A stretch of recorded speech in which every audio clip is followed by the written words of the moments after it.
Today's A Mediocre Time with Tom and Dan podcast is brought to you by the Current Seafood Counter right there in College Park. If you're looking for delicious seafood, lobster rolls, black and mahi sandwich. I know you and Maisie go there all the time. Yeah, peel and eat shrimp for Maisie every single time. The grouper sandwich is one of the best, if not the best I've ever had. Also, it's not a pain in the ass because it's counter service. So you walk up, you order, you get a flag, and then boom, your food's there. They have Northeastern beers if you want to get some of those delicious beers that you can only get there. They have cocktails. Margarita and a black and mahi sandwich. Dude, that's Tom Van. Mussels, like I said, the lobster rolls, the clams. I mean, all the seafood. Shut up about your muscles. Yeah. This guy does a couple of sit-ups and he's talking about his muscles all the time. Also, if you're there, ask for a Tom and Dan pint glass. That lets them know that you came there because of us. Curtis Earth Trivia on Mondays, and you'll probably see me there. Guys, if you like seafood and you don't want to bust your wallet all up, try the Current. Check it out. Tell us what you think. I think you'll love it. It's the Current Seafood Counter right there in College Park. Live from the Injured on the Go Just Call Mo studio. It's a blast! It's Orlando's own Tom and Dan.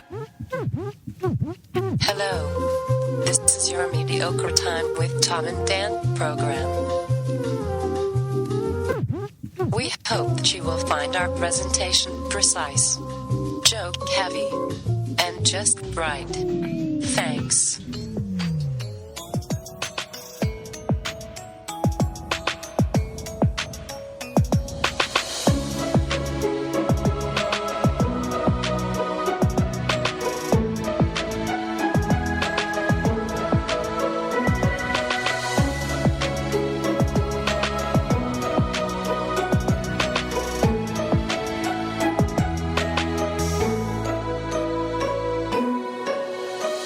Welcome to the Friday free show of A Mediocre Time. Yes, it is another A Mediocre Time with Tom and Dan. I am Dan. I'm Tom. On the couch, bringing you... What are you bringing today? Oh, I got all kinds of stuff. He's got a lot. He's got a lot. He's got a lot to unpack. Bringing you a lot from the Orlando Talk Show, featuring his own name. It is Ross McCoy. And again, we could scrap everything and talk about figs, and I could still blow your mind. You know, I'm not much of a figman. What about the Newtons? My dad. Okay, we can tangent this. Well, it's a cookie. I don't know if we've ever. It's a fruit and cake, sir. Yeah. Have That's we ever, canonical. Have we ever tangented this early? I don't think we have. I don't think so. That was my father's favorite cookie. It'll fucking kill you for a fig Newton. My salted dad, or unsalted? Unsalted. But that's a great question. I mean, that's you a have good to follow. ask. My dad loved fig Newtons. He could eat the whole sleeve. Yeah. Well, they came in little sleeves. Yeah, and they were fucking disgusting. I'd eat them sometimes too. They're fucking disgusting. But my dad loved Dusty Rhodes Wrestling. There's Sweet 16s, powdered donuts, Mr. Donut donuts. That was a place only in DeLand, Florida. It got bought out finally by Dunkin' Donuts. It was Mr. Donut. I have a Mr. Donut t-shirt. Let's see here. Vienna sausages. Oh. And then, what you just mentioned. Fig Newtons, fruit and cake. The delicious Fig Newton. My dad, when they came out with strawberry Newtons, my dad was like, you might as well have told him to change his pronouns. You're like, him, strawberry Fig Newtons were I think my mom bought him strawberry Fig Newtons. Like to try? No, because my mom's a sweet woman. You knew it. Here, hey, look, they got a new thing of this thing you like. Yeah. Give it a try. You're my loving husband. I bought you strawberry Fig Newtons. He didn't eat them. Fuck them. They're gets mad. Yeah, That's they're fucking awesome. terrible. Anyway, welcome to the show. We're glad to have you. And let's get we got business? Yeah, we've got the food truck fiesta this Sunday that Eric is going to be at, and he's going to have the Tom and Dan tent out. And that's where dudes fuck chicks in a food truck? Is that right? Can we talk about that now? Can we talk about that now? We have been And then wanting. he's like, get out of here. No. It's not my stop. Do we have to credit that to Sam? Because we were going to do that, right? Or is that still in the works? The food truck fiesta? Yeah. We wanted to name it Food Truck Fiesta. For that express purpose? And make it like we were going to make the... I think I mentioned that name to Paul, and he took it. I'm joking. No, I thought we were going to do... It's an insane coincidence. It's an insane cock brother. It was that or Bang Burritos. Remember the insane cock brothers? Yes. Yeah. Where are they now?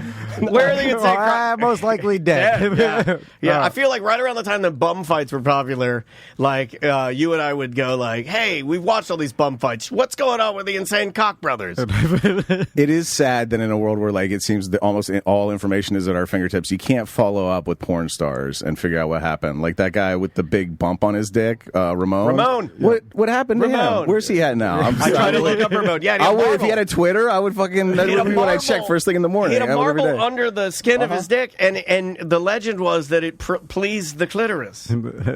Well, I think he was rumored to hit like the G spot with it when he got in there. Yeah. That was the thing. Yeah, but I think it was a horrible. I think it was a. No, it's gross. It's disgusting. It was disgusting. Oh yeah, it was like absolutely. Should have been surgically like an removed abscess. years ago. I only know G Unit. Who's G Unit? Well, 50 Cent. well, G.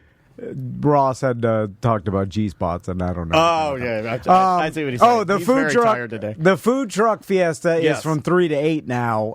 Is It's that more or less time? it's later in the afternoon Oh. because it's hot outside. Yeah, so it is hot outside. the So time if you just want to get to the facials at the end, just fast forward to 8. Yeah. Just scroll forward to 8. Oh my God. oh, Fifth Street Latinas. so let me Remember that? Remember little Fifth Street? Little niche. Am I but yeah. am I No, kicking you guys in your nostalgia cockles a little Yeah. bit? Fifth Street Latinas. That would definitely be an ad onto the side of something I was watching. Probably. Yeah. For sure, And where are these voluptuous grandmas with the short blonde hair that have the saggy titties? I'd still fuck her. The But hot it's- older ladies they're in hot, your but area, they're yeah. voluptuous, and they're sitting there, and it's just them naked, like they're at a resort, and they're like hot grannies. Like I know we brought it up before, but where is that woman? Sometimes they're specifically in my zip code, Yes. which is scary. Yes. Yeah. Ross gets them too. Yeah. Well, has there ever been a Ross? I'll say right now, Ross McCoy, because he admits real things and is honest, more of a man than Jim Colbert. I said it. I said what I said. I'm Ross, spicy today. Let me ask you a question. This is about being a parent, so you'll understand. He's good at that. We baseline established I'm better than Tommy Lee. Like long ago, we established that. I forgot about that. Yeah. So it was meet the teacher for my kids today. I didn't want. We're jump right into this. So what kind of meat did you bring him, Tom? well, Here's some funny you salami, ask. teacher. I didn't go. Tom. This is when I chant your name. I went last year and I looked around. I've done it. And then I said, "All right, I see what this is." I think I went the year before. I see what's happening here. And so You anyway, want me to meet so the teacher's a dream. Crystal, because the vans are kind of disorganized. Crystal this morning, like she has all the brown bags full of the supplies, and like Crystal went. Brown bags. Yeah, I mean, like that's where she puts all the school The supplies. glue and the Band-Aids. We didn't have to do brown bags. We got some hippie teacher. I good old American plastic bags. Take it or leave it. Crystal always requests the paper bags Are at you the grocery kidding me? store. Oh yeah, she don't like plastic. I have one plastic bag filled with 2,000 plastic bags. I'll use these one day. Yeah, like every good American. Oh, we've got that too. But Both of you guys talked to Bart Merrick for like 1 second. You could just be drowning in Bart Merrick cruise bags for the rest of it. Everything you use a Publix bag for now, you can use a Bart Merrick cruise bag real easy. I still have a stack of 35 misspelled Bart Merrick notepads in my garage. The Summer Line edition, in that's my- my favorite. in my I like the garage. Summer Line edition. I'll never need paper again. so Bart would probably buy them from me for $50 a tablet. He hates that. Crystal asked me like, "Oh, are you going this morning?" And I'm Well, like, that's a setup because you're a parent. No, well, It's in the morning? That's yeah. weird. A lot of them were. Other parents told Andrea, because ours was last night, and I have a story too that you guys will have to try and make funny. But yeah, we had a couple of friends that had to do theirs during the day. In fact, our buddy Juan. really? From Twitch. Juan, I believe he had to do his early morning as well. And I was like, wow, that's kind of rough considering, like most jobs, let's be honest, most jobs, if you said that, they'd be like, oh, yeah, do your thing. But there are some that won't. Yeah, absolutely. There are some that would have a problem with it. Any retail is not going to, like a store, they're not going to let you not show up. Yeah, like Journeys. Yeah. Like, you get your ass in here and sell those lugs. If you work insurance or something, something like, they'll let you. Anything you're on a crew or in in a truck with one or two Yeah, other yeah, guys, you're messing up a bunch of people's EJ's, day. EJ's Construction, actually not doing gonna- his right now. EJ's in our chat room doing his so- right now. Well, no, he isn't. He's watching this while it's happening. Thank you for pointing Okay, that well, out. I'm glad. God damn, you're good at this. God, you're a good Okay, father. so I'm so bad at this. So based upon last year, I told the story on the show. Remember, I couldn't spell Max's whole name or whatever. Oh, my God. And I wouldn't have said it twice. That's just me. I made, shake the teacher's hand, whatever. And then God, I had a teacher shake my hand yesterday. It was hard as fuck. She's like, "Grr." and then literally never saw them again. You know what I'm saying? Like Crystal talked to them, whatever. I like the usually Zoom. one I like parent. the COVID Zoom. I like that. I saw. Hi, hello. I saw the emails come in, never read them. If something was going wrong, I'd be Wait like, a all minute. right, hold I on, what's thought going on here? I was the I don't care guy. I thought No, we no. established that on the last wife No, cast that I'm the one that truly doesn't care. Now, if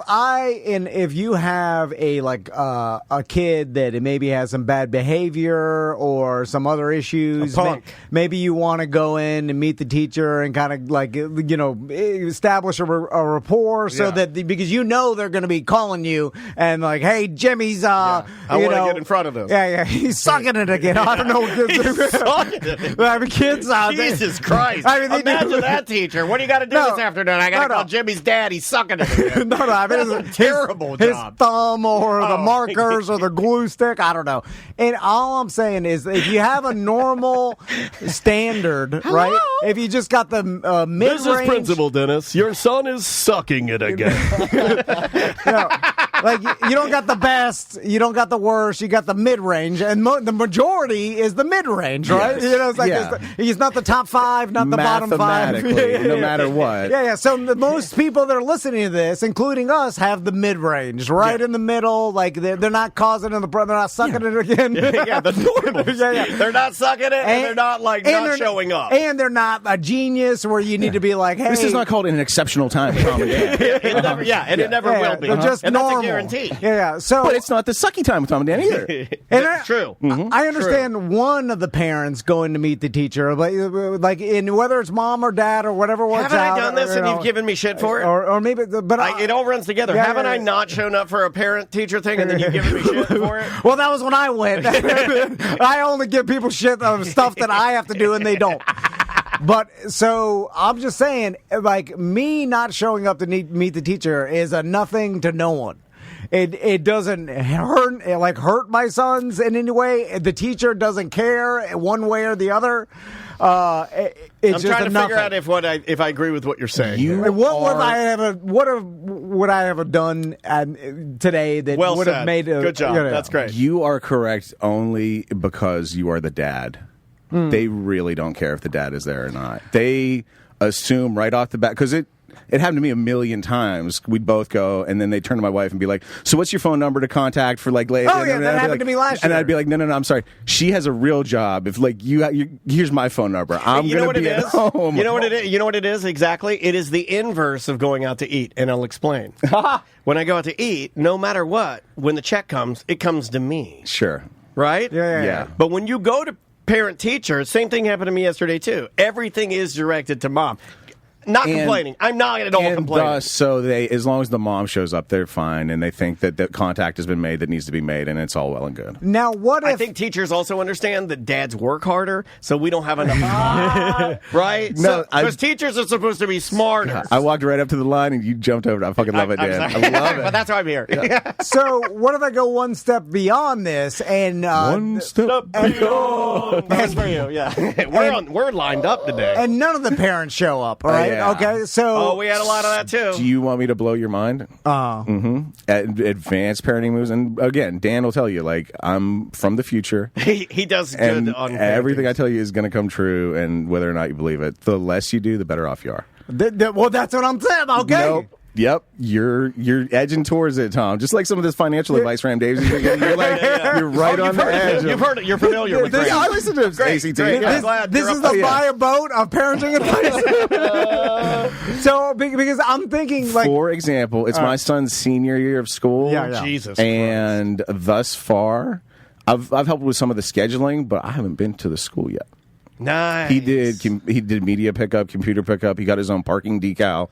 He's handled everything by himself so far. Yeah, though that's great. Yeah, He's but just showing responsibility. But didn't you set him up with the skills to do that? Yes, so we start with our oldest son, who like we would have dealt with the earliest. We were very hands on, and then we evolved to the point where with this kid, we're to the point we're doing nothing, and he is at this point at 17 years old a better adult than both of us. Basically, Gotcha. It's insane how like he can handle stuff. Yeah. In a world where like all I hear on the radio is like kids are taking their parents to job interviews and stuff. Like my kid is very feet on the ground doing stuff for himself. Yeah, well, I have a little bit of that myself. Yeah. I don't have to do much. So what I'm saying is, if you have a standard, right, and not the best, not the worst, then it is a waste of time to go to meet the teacher at all. If you're a dad.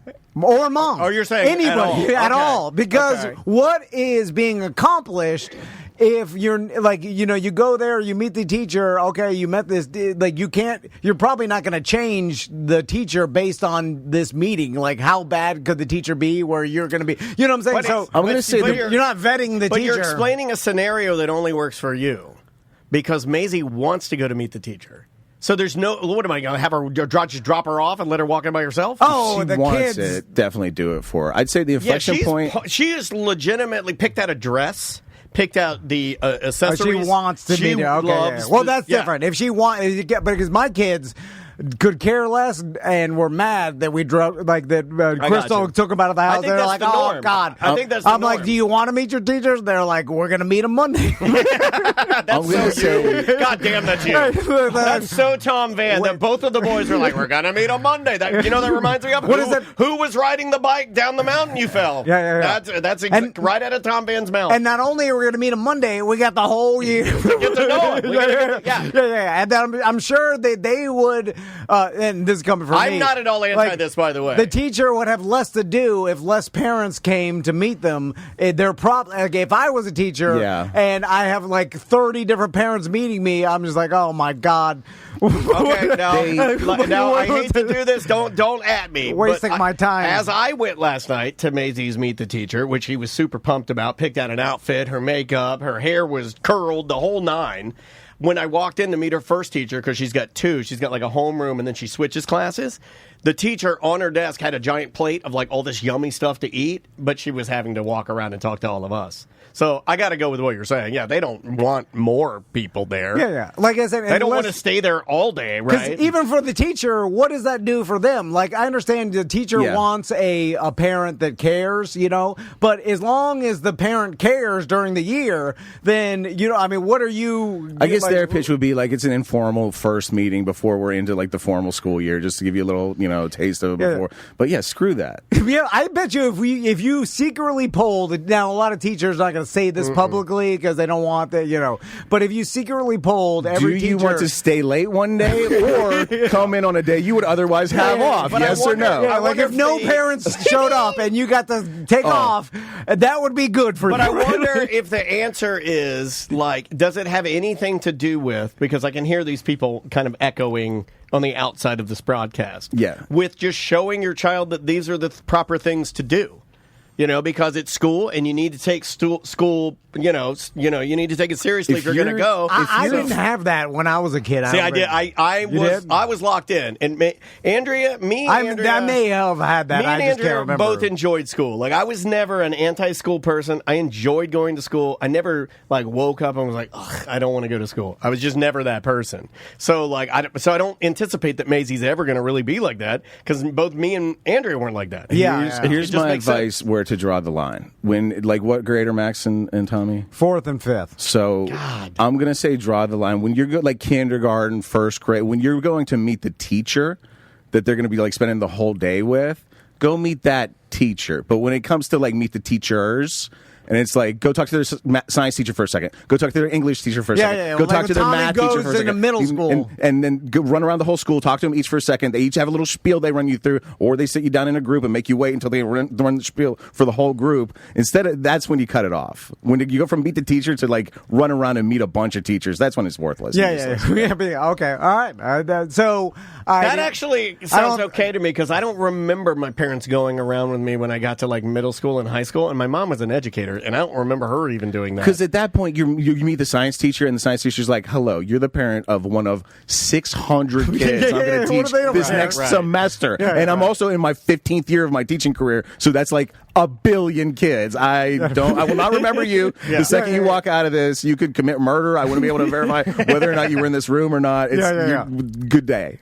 So now, speaking of Meet the Teacher, Daniel, you told me that you had something that happened with Maisie. Yeah, like we had Meet the Teacher, and May is she's really into school. Like, she likes things the way that she likes it. She likes things organized. She's a lot like, she's got like Andrea's organization, but like my anxiety and OCD, and I guess you put that together, and she's like, she wants things the way that she wants it.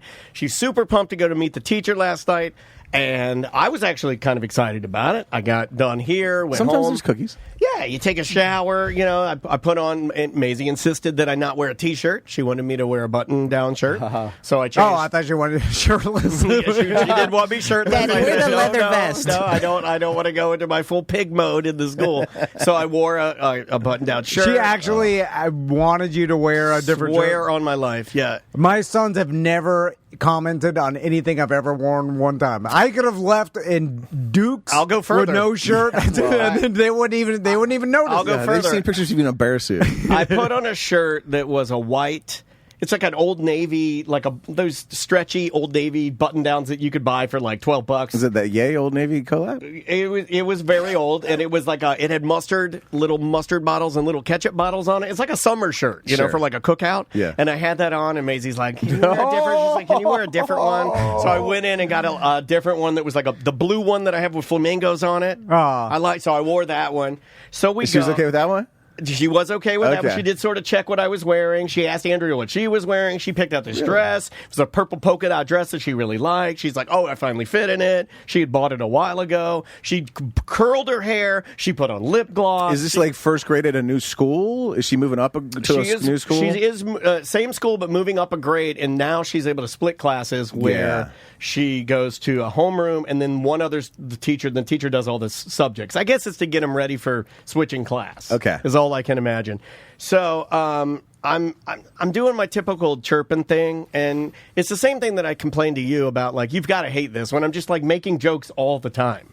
Yeah. It's like a nervous anxiety or some sort of social anxiety where you just have to. I have to chirp. And I'm doing that. Mm-hmm. I'm sitting there playing College Football 25, waiting because Andrea's like, "Do you want to play a game before we go? We're early." And I'm like, "Yeah, I'll throw a couple passes before we get out of here." And the games are really quick, so I load up one of the games. It's like a 4-minute game. I do like how she treats you like a little boy, like a baby. Yeah, I get your. Would you like to play a game before we leave? Whose wife tells him that? Well, that was after my happy sauce. So you need to use the pie. And so, well, no, she's trying to kill time. I mean, we could just sit there in silence, and I can raw dog it. So I'm sitting there, and I'm playing the game, and I'm like, you know what? I'm just chirping. I'm just doing I'm just riffing and doing like the things that I typically do around here. And I'm like, you know what? I don't think I want to go now. And then Maisie's like, really? You don't want to go now? I was like, I'm just kidding. I'm going. And I'm doing like that, so I'm just fucking around and just being stupid. And then May turns to me dead serious, and she's like, hey, don't embarrass me today. And I'm like, I'm not, baby. I'm like, I don't embarrass you. And she's like, just please don't embarrass me today. And then Andrea speaks up, and Andrea goes, Maisie, Daddy's never embarrassed you before. Daddy would never do that. Daddy has never embarrassed you. Mm-hmm. And Maisie turns to Andrea and says, well, he did at my big dance meeting I had before we went on vacation. Oh, shit. And I'm like, what? What was this big dance meeting? Okay, remember the meeting where she came when in? they bring out an example, it's always the Remember worst. the meeting? Yeah, I knew you'd know. You've been down all these roads, dude. I'm getting goosebumps. Even that's how triggery I am. I'm such a fucking pussy, and especially when it comes to May. And I can't. It's hard for me to put my thoughts together. So then I turned to Maisie. I'm like, what? What are you talking about? The dance meeting? And Andrea's like, what? What are you talking about? He didn't embarrass you in the dance meeting. And I'm sitting there, and then I'm kind of going through in my mind like what I could have said in the dance meeting. And I do remember Oh, you stood up and you had full boner. I pulled my pants down. Yeah. You started screaming the N-word. Yeah, it was the boner N-word. No, I do remember. What did she have a problem with? I do like, you're like, what are you talking about? And then just thinking a thought bubble comes up, and then it's you shitting on the floor, screaming, and you're like, what happened? No, but I do remember, and just to explain, the big dance meeting was for this next season of dance. She did really well last season, but they like to plan it out. They like to decide what ballet classes you're going into, what hip hop classes you're going into, what ballroom, and then what levels, acro. Are you higher on acro than you are in ballet? Well, need to take your ballet down, take your acro up. So they're like dialing it in. They do it. It's like video game sliders. Yeah, it is like video game sliders. It's exactly like that. Like you got to work on the stuff you're not strong on. Right. Yeah. And so I remember being in there, and it's funny too because I had to like go back and like kind of go through the memory, and I think what she was referencing was when they started talking about May, and they were telling her, they were being very honest with her, and they're like, "Hey, you're good at ballet, but your attitude when you come in for ballet, it isn't bad, and you always do it great, and technically you do a great job, but we can tell on your face that it's not your favorite thing. And we really want to work on that because ballet is your foundation. And we really, it's just, and I remember, and I almost just did it. I almost just did it again. I remember when that lady said that I spoke up and said, I remember doing this. Bullshit! I said, I know about that. And I said, May, what have we talked about? Because this is something that I've had a conversation with her about. And the example that I used for the teachers was the same example I used with Maisie, and it was me trying to make a point in front of them. I don't know why I was doing it. I don't know, maybe to make myself look like a good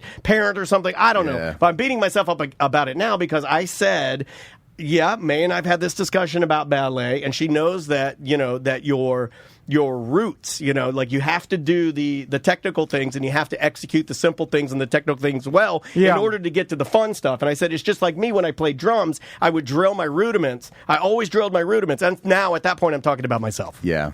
Oh, God. And I realized that was doesn't she know you love doing that? I love talking about myself. I chirped in. But it's not the time for that. Not the time for that. Yeah. And I see it. I see it, and I was just making an example, but I think that's what she was referencing. And it may not even have been the time for you to talk at all. Correct. Just like let her. Yeah, it's her thing. It's her fucking thing. Let this teacher tell her the lesson she needs to learn and let her say, okay, got it. Yeah, great. I will accept that. And then you just shut the fuck up. Because like me stepping in is almost like stealing her ability, that independence. You're right? trying to help, and you're trying to like shelter her, but at this point, she's like, "No, let me out and let me do my thing." And so, she didn't say that, by the way. I'm just going in my mind. Yeah, and you nailed it. And I think I got it. Absolutely. Yeah, I think I nailed it. And then, when she said that, and she was like, she was like, yeah, it really embarrassed me. I had to exit the room. I'm so sensitive. I said, well, I'll be right back. And I had to go upstairs. And I laid on the bed, and I'd be lying if I said, I don't ever want to embarrass my fucking daughter, especially with something she loves so much. I fucking want to cry right now. No. I feel like a piece of shit. But that's a small thing. It that is. You do. I know that is. But you never want to be an embarrassment to somebody you love that much. Yeah. More importantly, the reason you're not a piece of shit is because you thought it out and you figured it out, and now you know what you did, and now you know what changes to make. God, if I should have called you first. If you just were like, what's her fucking problem? And you went and just drank until you forgot. That's when you're a piece of shit. And I really wasn't trying to make it about me, but we had the shitty part is that Maisie and I have had those discussions about like, hey, you need to know that ballet is the foundation, and if you can nail that, then everything else would be fucking cake. And this is actually the biggest problem we had with my oldest son before we learned a lot of lessons is that we tried to make him be a little kid way too long. Like I did a lot of the same stuff, like tried to protect him from things that he didn't need protection from for way too long, and it caused a lot of friction. Yeah. Interesting. It's funny because like my sons, I probably should ask him. Do I embarrass you at all? No, don't ask him that. Don't ever ask him that. But I'm pretty quiet. But that's the thing. I'm so quiet. I bet you don't. Like even when I went to meet the teacher, I said 2 words to the teacher. You don't embarrass yourself. Like I'm not overly talkative. Honestly, I chirp around. I joke and I chirp around Maisie so much. And I had a discussion with Andrea about it last night. I was like, man, I might have to like dial back my chirping. You know what? You embarrass me daily at Publix when guests come. Oh my God! I figured you might have something to say about this. I That's gotta why I talk to brought it. Maisie about this. We'll be like, I'll sit down. I'll be like, hey, your dad. Yeah, I'm just like you. all that shit talking he does. He never fucking shuts up. He's talking to the bag boy. He's pretending like he's farting. He's making a joke. Yeah, through 20 years of knowing him. In the elevator when someone I made comes a on. joke about that guy's pants yesterday. Remember the guy that had there was a guy that the guy was like an apple, and he had on little skinny jeans. And I made some joke, and I think he heard me. Yeah. Oh, I gotta shut the fuck up, man. I gotta. How good is it when chirping hits, though? Like, when you get a good great. chirp off, it's the fucking best. Like, because great. when he finds another chirper, then it's goddamn magic. No, sometimes you hit a non-chirper. We were me and my wife bought a car the other day, and she was signing like all the paperwork. You know how you go through the stack of paperwork, sign this says that, this is a release of that, and he gets the one, and this guy's like a dry accountant, like just signing paperwork. He actually had like a what do you call it, an hourglass on his desk that he like when we started he flipped and he didn't say it, but he was clearly trying to beat the sands of time in this deal, so like not fucking around at all. So we're just going through signing, and he goes, and this one just says that of your purchase we donate $150 to charity, or he said it says that of your purchase and every purchase here at this dealership we give $150 to charity, and she signs it, and like as he goes to flip it, I said, wait, it says to Al Qaeda, and it just, everybody blew up. My wife and the dude thought it was hilarious. That's good shit, Ross. Yeah, it was a decent chirp, and it worked. More importantly, like you guys didn't like it, but it worked in the room at the time, and it felt good. Hold on, what kind of psycho car salesman flipping an sand hourglass visible to everybody? Like, hey, this is I have to get it done before this hour. Like, just glance at the clock and then be like, hey, I want to get this in about 5 minutes. Do you think we wanted to be in that dealership a minute longer than we fucking had to? I was like, great. Let's go. Let's do it, dude. I was very about it. Does he do it for the customer to say like, "Hey, I'll be"? Didn't mention it at all. I came in kind of late. I bet you're right. I was buying like a keychain around the corner when my wife got started, so I didn't. Maybe he did say to her like, "Hey, this is a personal challenge" or whatever. But like, I just came in with the sand running, and I was like, "Fuck yeah, let's do it." Yeah. Okay, so if he did it for the customer, then that's a psychological. I don't know who it was for, but I liked it. Yeah, I did like it. Why don't you start carrying your own sand? You know what? For anything. That's a great idea. Like you go over to Publix and you go through the checkout line, just set your sand. Yeah. You order a sub. Yeah. How dare you? I'll buy you the sand. I go sign into the dentist, sit down, flip my fucking hourglass over. But don't mention anything, because that will psychologically make them like, oh shit, I gotta hurry up. Like, the driller goes. You'll really freak them out if you wear robes and do it. They think you're like magic or something. We could get both on Bud K right now. Bud K. They 100% have an hourglass. Yeah, I guarantee. That is that's a brilliant psychological way to get people to hurry the fuck up, which is an hourglass or wherever you go. Also, by the way, like she was busy and I had nothing to do. It gave me something to do. I was watching the hourglass, All right, let's take a break. Yes, we've got a lot to talk about. I want to talk to Ross about selling cars on Facebook Marketplace. I've got a conspiracy theory that I came up with this morning. I want to run by you guys. It's kind of shitty, but I think it's a marketing conspiracy theory that happened. Anyway, are we going to talk about Hogan? We'll talk about Hogan. I will tell you guys, I kicked 2 grown men off my lawn. Whoa! Off your lawn? That's an all-time high, man. All right. Per capita per hour, it was a very... The Olympics, man. I love it. The name of the artist is Kill Lincoln. You want some ska? I felt ska-ish today. This is Kill Lincoln. The name of the song is I'm Fine, in parentheses, I lied. We'll be right back with more on Mediocre Time. 1-844-TOM-NDAN. Show at TomandDan.com.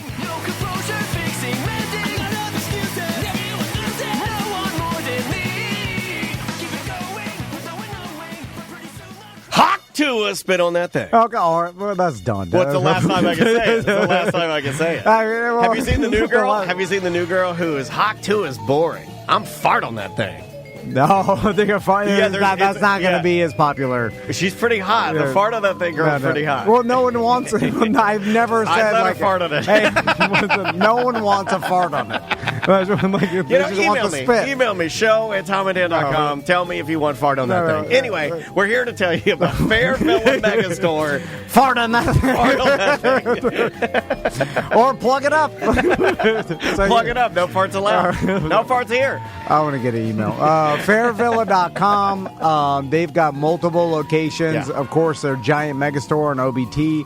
They've got a location on the coast Secrets Hideaway. in Kissimmee. Yep. They got a location in International Drive Yep. there. 2 in the Amway if you No, plug yourself while you're watching Magic that's a different Basketball. sponsor. Then they got a location in Sanford. Yes. That's fairly new, but they got It's a inside Henry's food No, hall. that's different. God damn it. Damn it. And then they got an even newer location in Palatka now, and of course Key West. And you can find out all the locations at fairvilla.com, And but it's one- all over Florida. I believe isn't there one in Cocoa? Right next to Tiffany's new play place. Is For it? the children. No, I made that up. I'm wild today. Something's coming. There is one on the coast. But anyway, so it's fairvilla.com. You know Fair Villa. Yeah. You know Jo. She comes in here and she brings all the cool products. Go there and make your weekend a little more fun. Their employees know They're the best. Yeah, they're easy to deal with. They know everything about all the products. Find me another place that's either considered an adult store or a sex store that has some employees that have been there for 30 years. Yeah. It's insane. Yeah. It's fairvilla.com.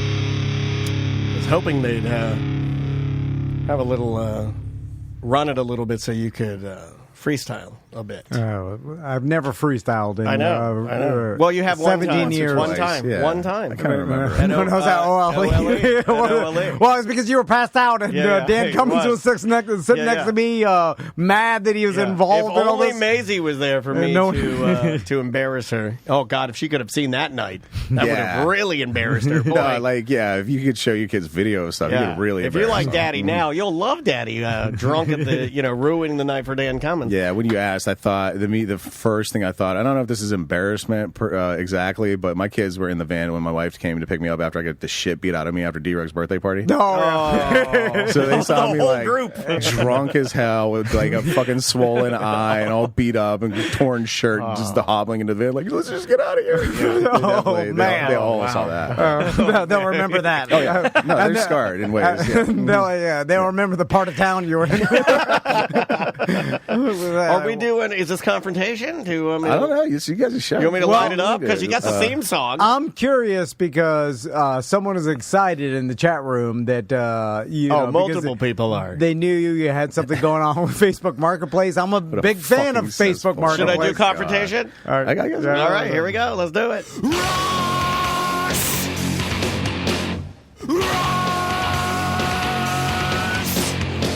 What do you mean? You need to see ID. No, I won't get my wife. You'll deal with me.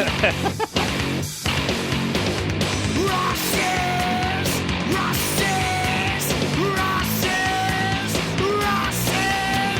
confrontation of the week. All right. So, Ross. Brought to you by Mo DeWitt from the DeWitt Law Firm. Come see, you can see Mo personally at the Mo Comedy Jam. 5th of September at the Orlando Funny Bone. It used to be the Improv. You might not have heard. They changed the name to the Funny Bone. A bunch of great comics come out. We got Rue Nafasat coming out.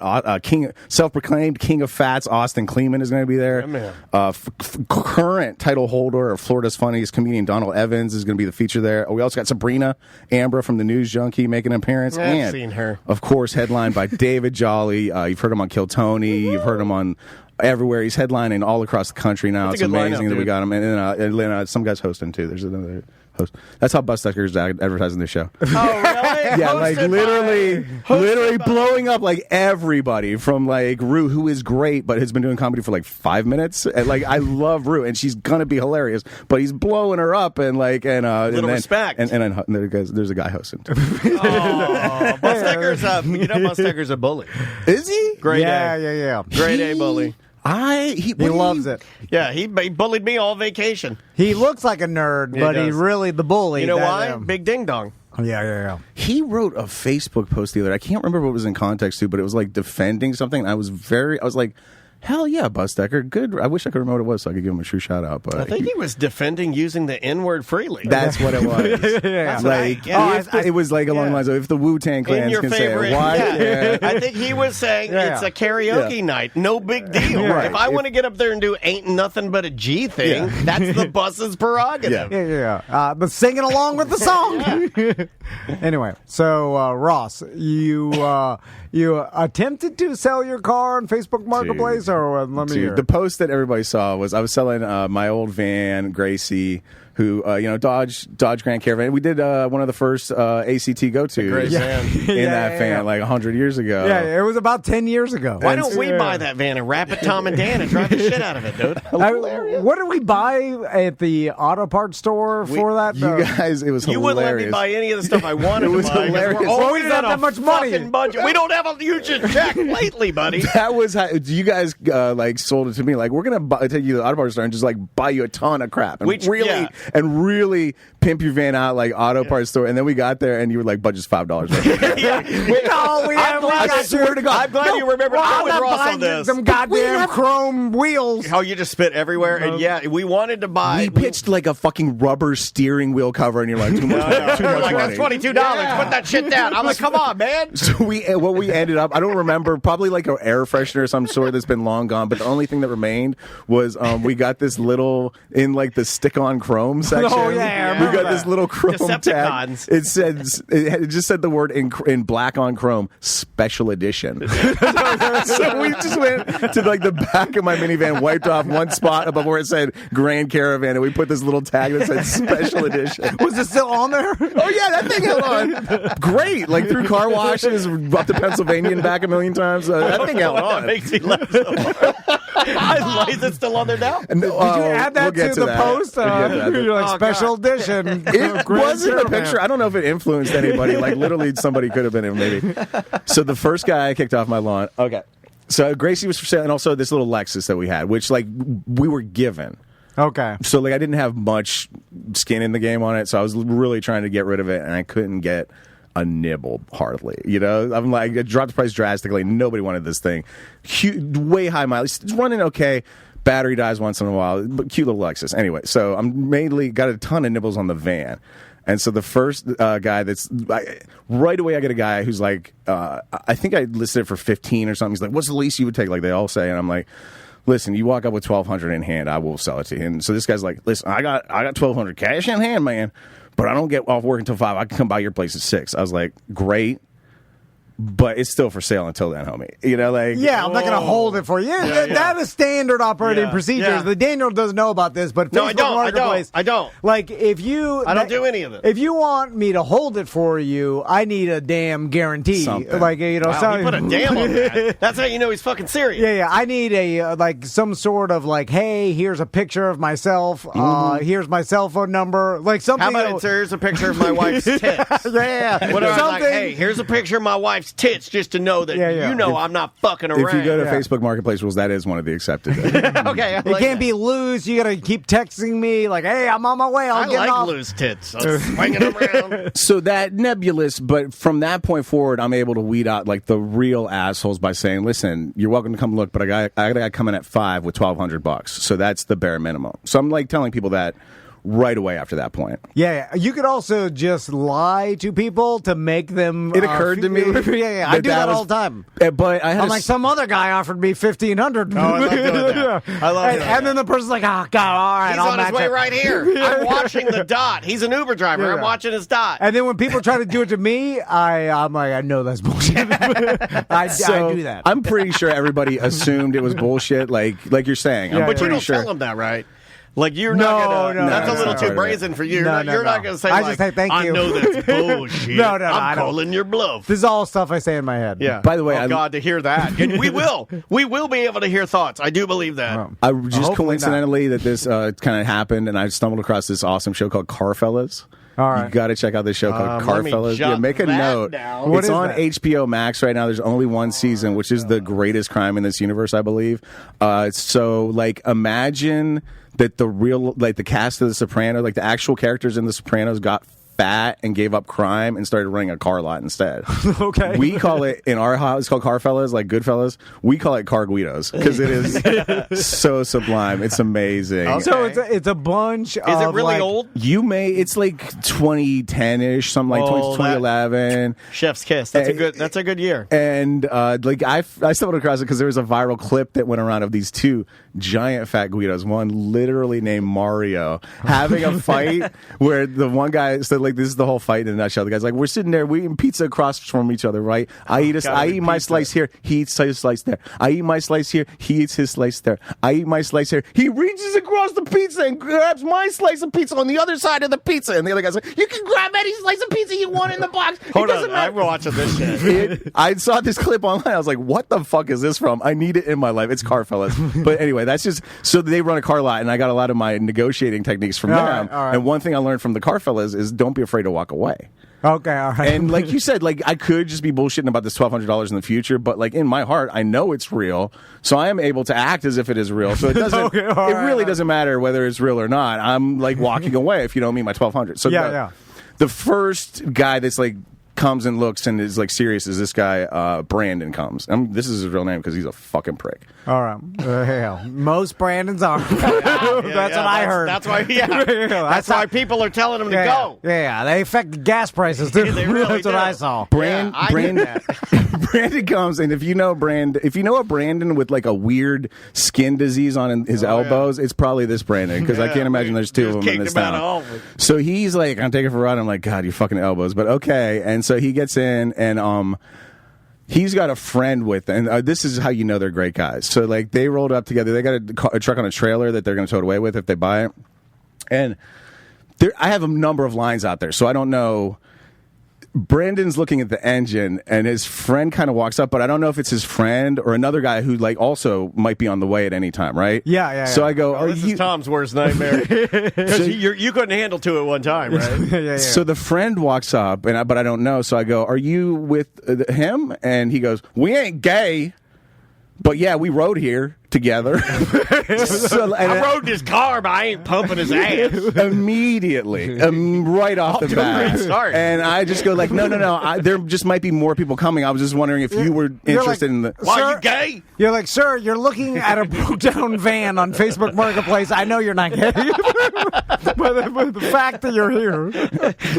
To be fair, maybe these guys are from like Ocala, and they just assume everybody within the city limits of Orlando is gay and is looking for gay hookups. I honestly don't know about these guys. For the record, I have family outside of Orlando, and they do think Orlando's gay. So I just And that's the car dealer. That's the Guido's car dealership right there. I pulled it up for Celebrity you. Motors. Yeah, or I whatever. pulled this up It's just to give everybody an idea because here's the. I think this is the pizza fight. I got a question for you. Hope it's important. Last night, we ordered a pizza pie.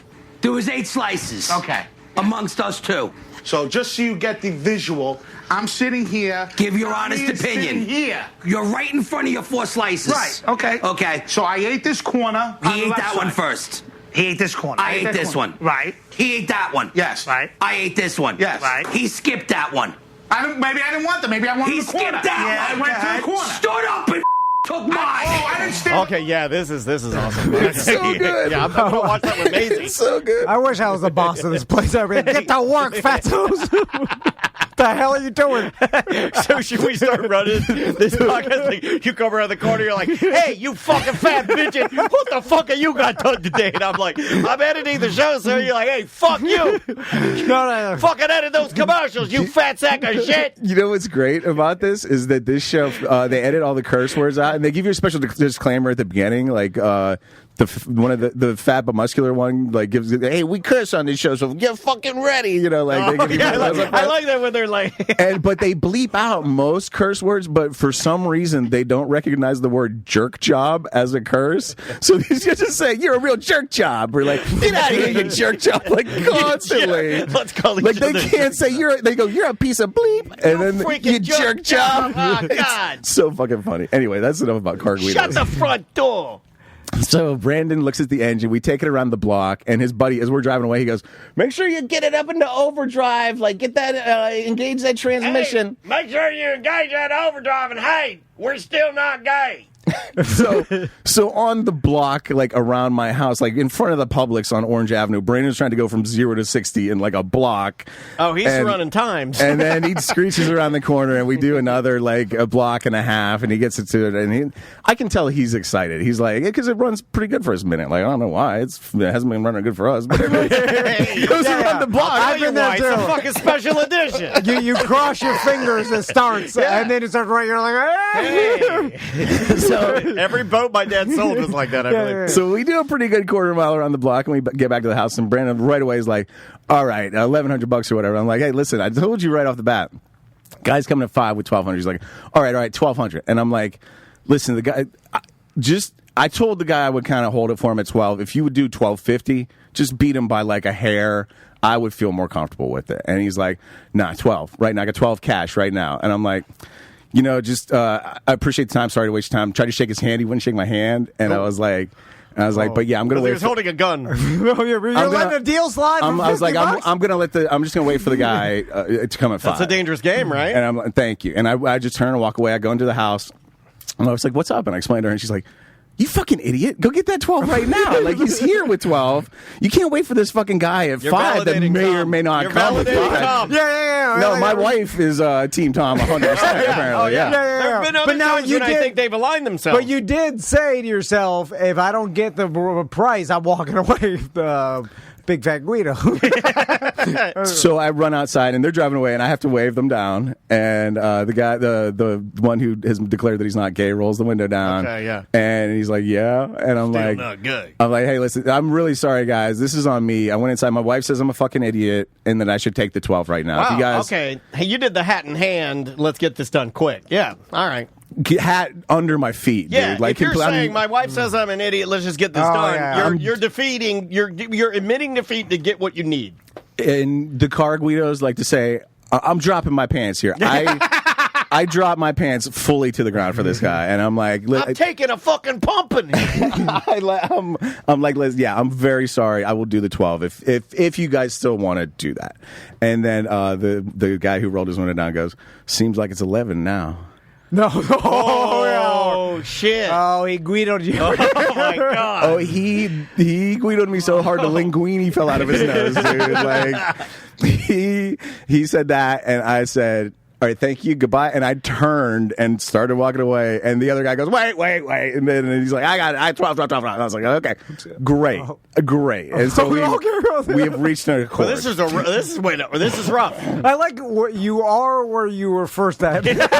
For a lot of trouble. Yeah. There was a lot of driving away. You So were. much. Can I ask you a serious question? Just to end up You go inside, right where we talk were. to your wife. Mm-hmm. Is this why you do like path of least resistance? Yeah. Okay. Yeah, this seems like a lot of resistance. Yeah, there's a lot of resistance here. Yeah, A lot of pants off rise of the resistance, I would say. Yeah. So I'm like, all right, so Brandon, come on inside. We'll sit down and fill out the title or whatever, and count the money. And so we come in. My wife's desk is like, she was working from home. Yeah. Desk is like right inside the front door. We just sit right at her desk. And I get a pen, I get the title, and I'm like, okay, so just to start, like, I have to put your name and driver's license number right here on this part that I mail in. And he's like, well, it's going to be for my sister. And I'm like, give me her name and driver's license number. He's like, well, I don't have her driver's license number right now. I'll text it to you later. And I'm like, well, you understand if you don't, I'm on the hook. And I can't send this paperwork in about the car. And then it's still my car out there, Johnny. He's like, I'm going to text it to you later. And I go, well, but you understand if you don't, I'm on the hook. But I'm going to text it to you later. And I sit there and just kind of look at him for like a minute. I'm just looking at him, and there's no words exchanged between us. In your house? At my wife's desk. This is rattling me, dude. in my house. Well, I believe that the only responsibility you have or are connected to is your license plate. And the actual car, like you just, because any car I ever sold, I just put whatever name they tell me and I'm like, you put the number, whatever. I'm like, yeah, have fun. But he wasn't even going to do that, Tom.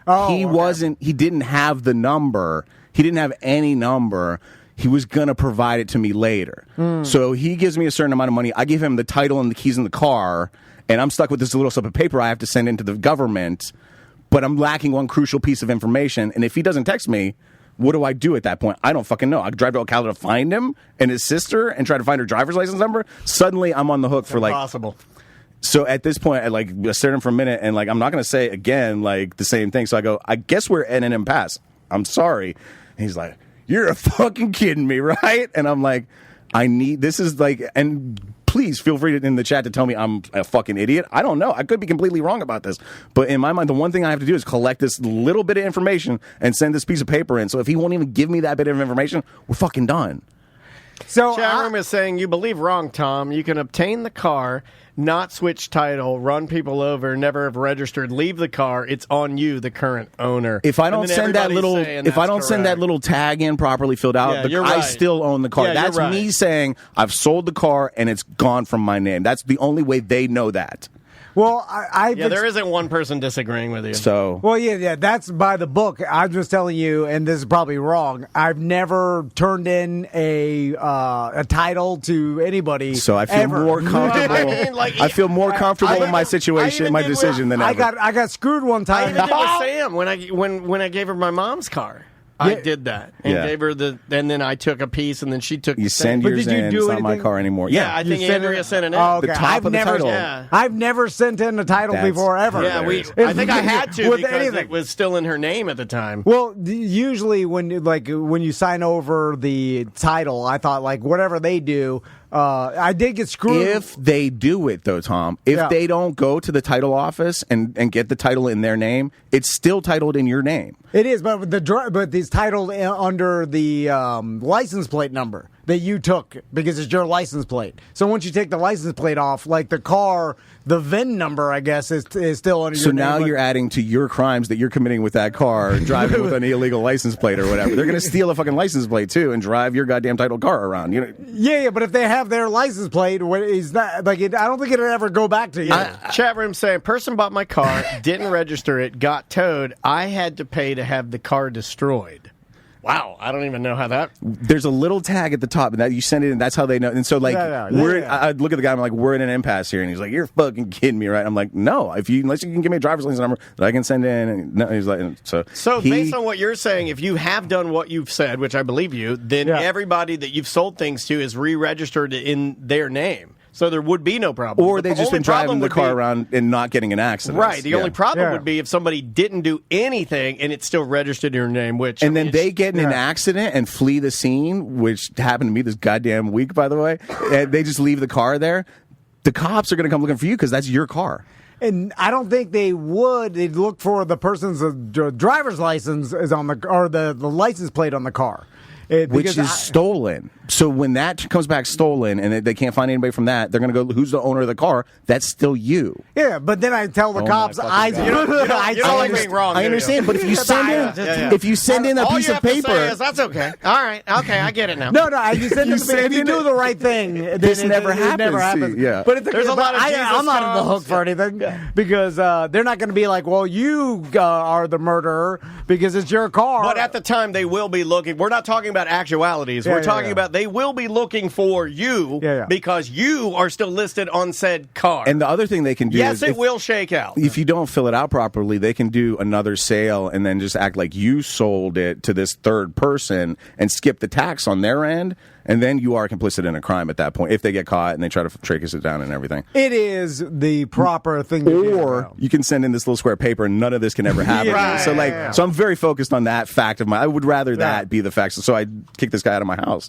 And he's walking across my line. I'm like, you got here and the first thing you asked me was to see the title. You didn't trust me when you got here, right? Why should I trust you now? And he just keeps saying, "You're a fucking joke, man."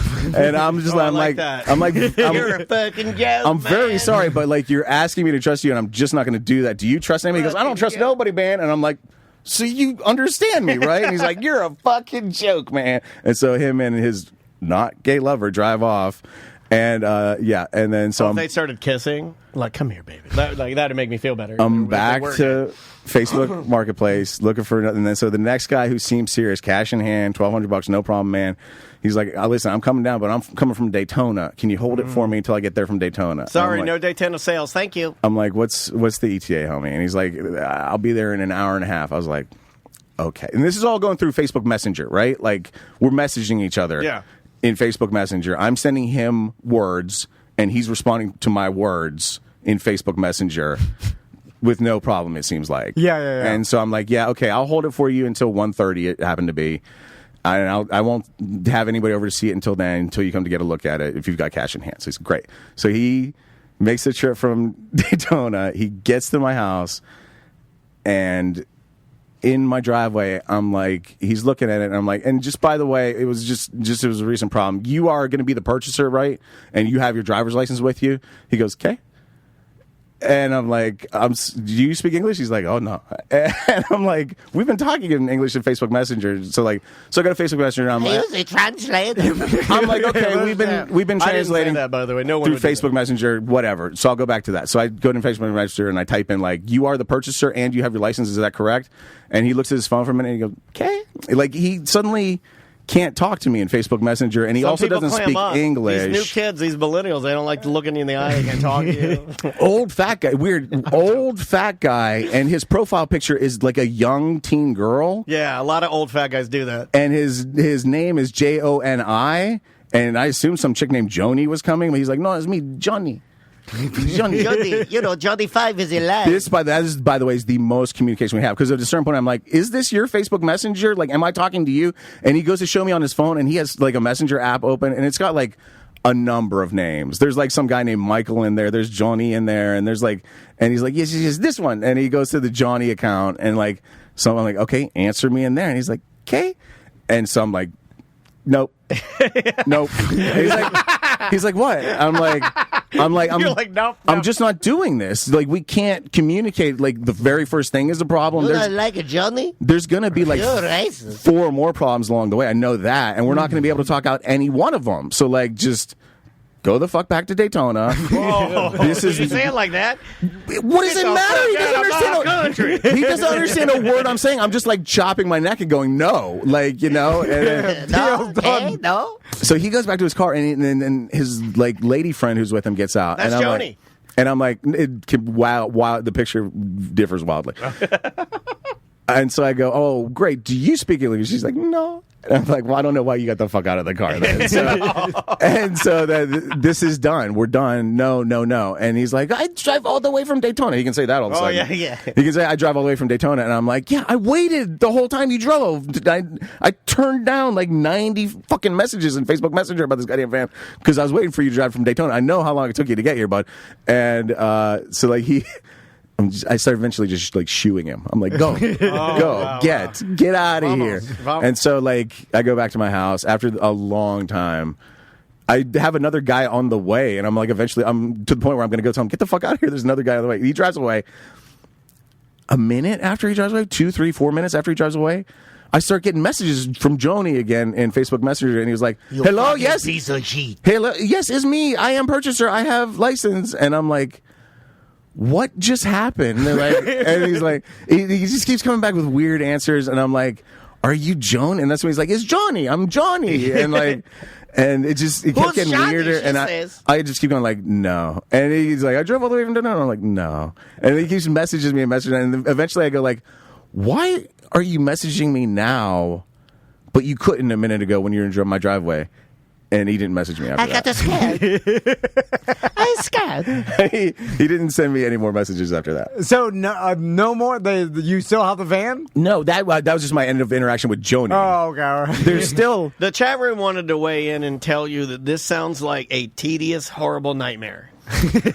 Selling this car. Well, that's Facebook Marketplace. Yeah, but you've always been preaching. You tell me the well, tales what else of are you going to do? You have to throw it away. this isn't even like approaching the tediousness of it, because these two are like the cream of the crop that I've weeded out of hundreds of messages, most of which are just, hey, is this still available? And I go, yes, and then never hear from them again. Right, and then the next level is like, I go, yes, and they go, what's wrong with it? And then I send them what's wrong with it and never hear from them again. That's hundreds of times. Now, this is a horrible nightmare because Ross wants to do things the right way. Right, you see what I'm saying? Like, well, I can see your frustration the whole talking I'm about just the like, top of the paper. This guy's head was about to fall I'm serious. off. Me and Crystal, I told the story on the show probably 15 years ago or something. We sold, remember that green Camaro that Crystal's mom gave her? We drove around for a while. I always thought Crystal would be driving around with her tits out. I always thought she'd be driving that around with her tits out. We had like a 1996 green Camaro. You drove me around in it to somewhere and we smoked in it, right? The passenger seat didn't, or door didn't open, or when it got hot, it would. You could sell that thing to the car fellows right now. This is exactly the kind of car they're looking for. Green. Remember when they came out with that green that was like a popular, cool green? I met some Brazilian kid. I told the story in like a parking lot. I forgot what parking lot near OBT, and the kid. It really doesn't matter. They're all the same. I didn't even know. Like he could have been under 16. I'm pretty sure he was. Like he had.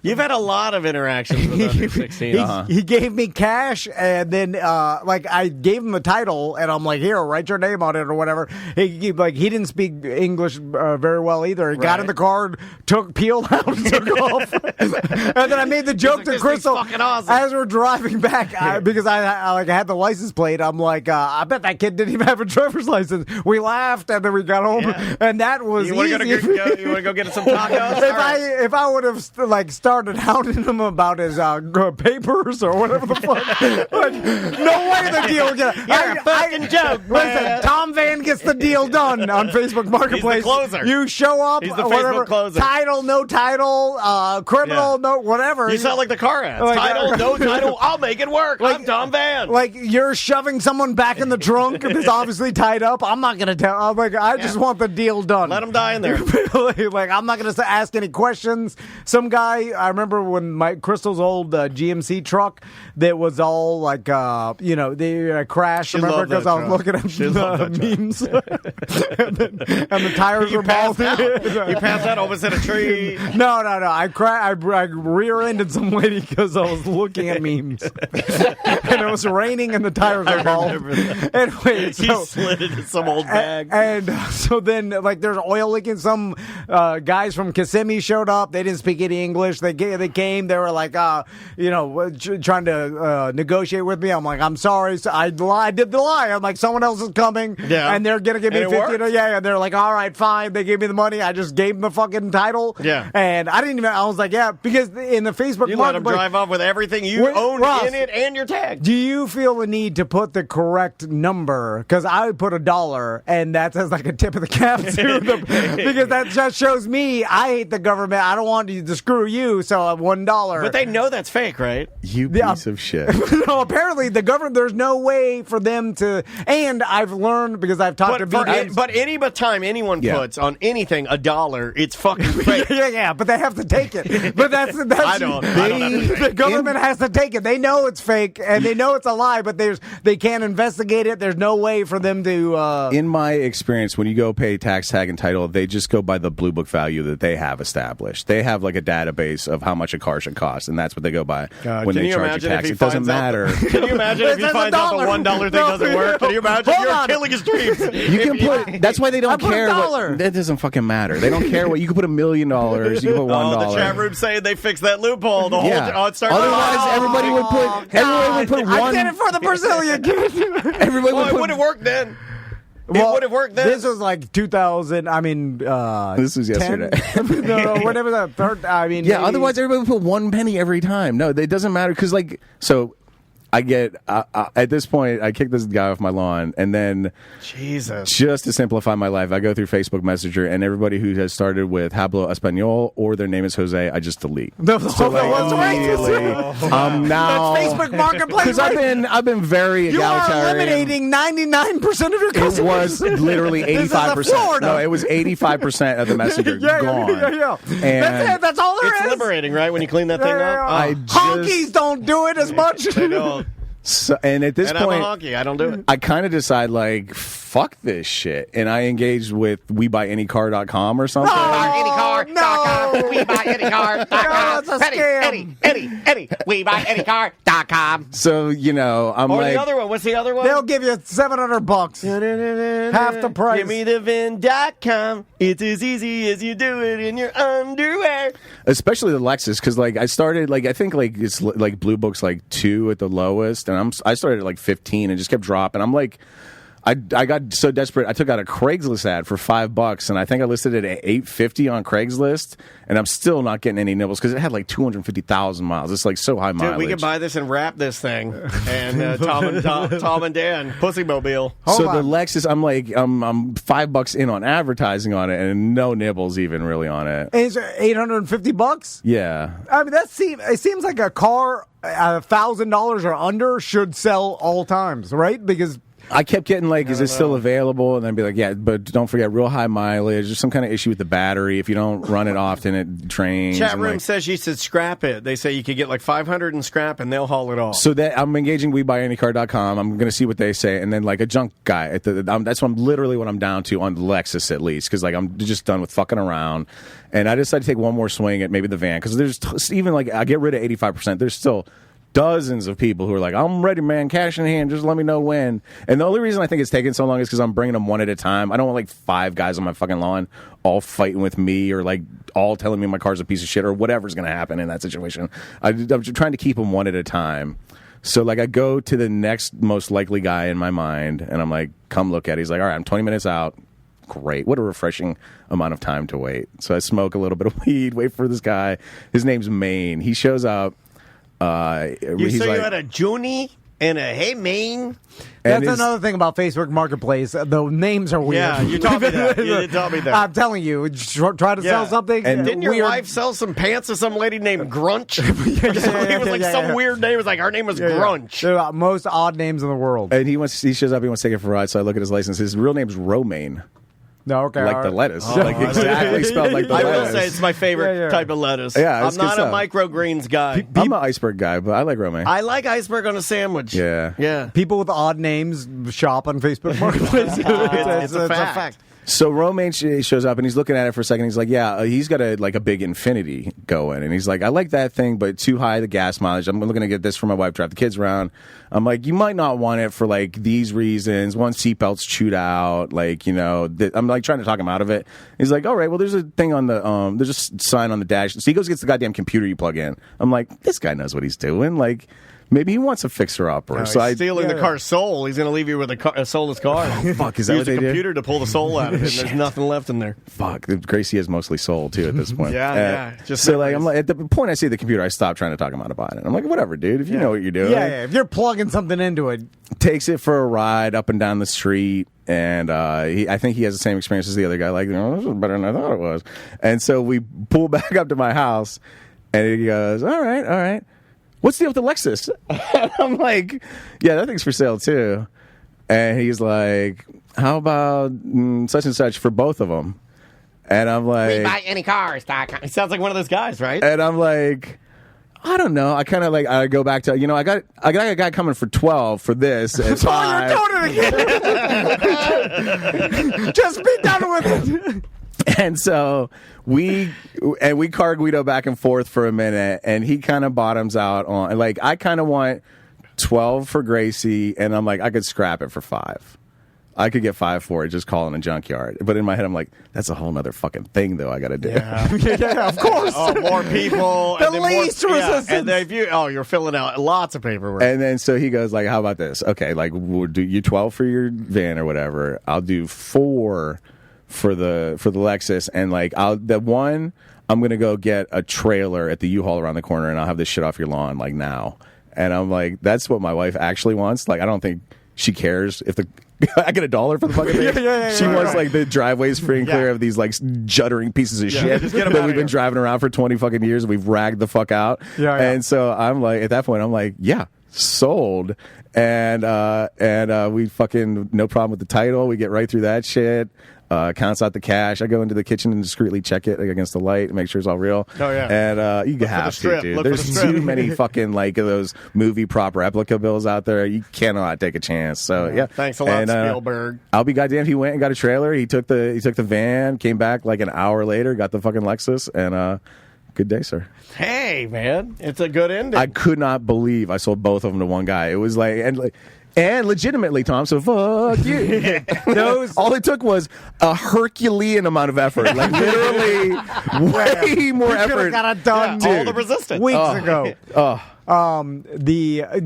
There's like a business of buying like shit cars and then flipping them somehow.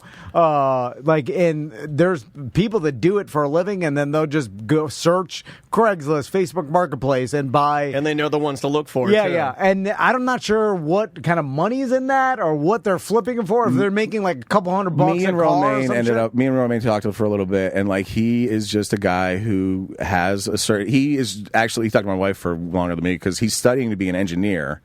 Oh, wow. And she is an engineer, so they were chatting about that kind of stuff. And then she, like, the Lexus was her project car for a minute. Like, every weekend, she'd go down to the junkyard and get a piece off a fucking dead Lexus and put it on this Lexus. So she had a whole, like, notebook of shit she'd done. So they went through all that shit. And he literally he was looking for a van. It's a little bit ragged out, but fucking cheap. Fixed up for his wife. Perfect. And the Lexus, he had one when he was a kid. And for $400, what are you gonna fucking do? So like, CMC was looking for a Lexus SUV, like a late model. So he's like, for like the next 3 months or whatever, I'm just gonna be. First of all, I'm gonna vacuum all the dog hair and sand out of these motherfuckers because like it's bad in there. Vacuum it out, and then I'm going to fix everything like point by point. He just is like a meticulous man and wanted some cars. I wonder, remember we talked about putting electric motors when you were doing your scooter. Mm-hmm. Wait, an electric motor that runs on pudding? No, into... Yeah, the pudding electric motors are oh my God. hard to find. They only run on vanilla. Like into old four-wheeler... it's too bigger. And giving your dad some strawberry pudding. There's a Mercedes now that they took like a classic Mercedes, the ones that the one that has the flip up doors. Yeah. They're like James Bondy. Yeah. They took one of those and then they took like Tesla motors and retrofitted it. And I think it was a partnership of both brands working together.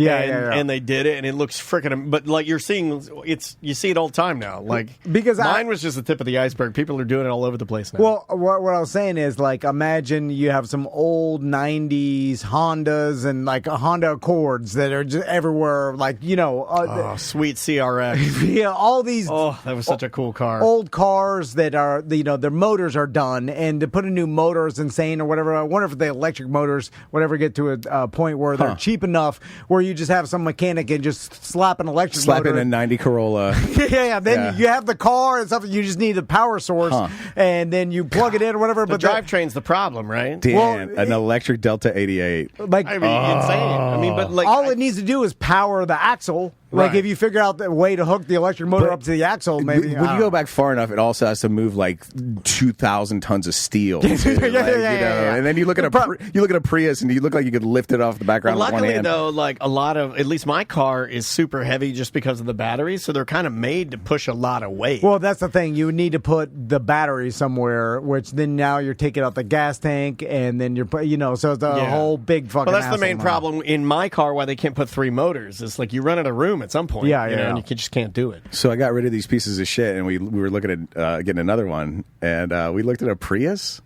Does every electric car go? Yeah, sadly, I think they have to. Pat. Well, when you're backing up, you mean like go? Oh no, mine. No, it sounded like a fucking tea kettle. Like the whole time it was going, it was. I don't wild. hear anything when I'm driving. Right. No, it's like it was an older one. It's dead silent. You know who was the biggest Prius person was Jim Phillips, man. Loved his Prius. Ran it into the ground. Friggin' loved it. Because he had like the hybrid.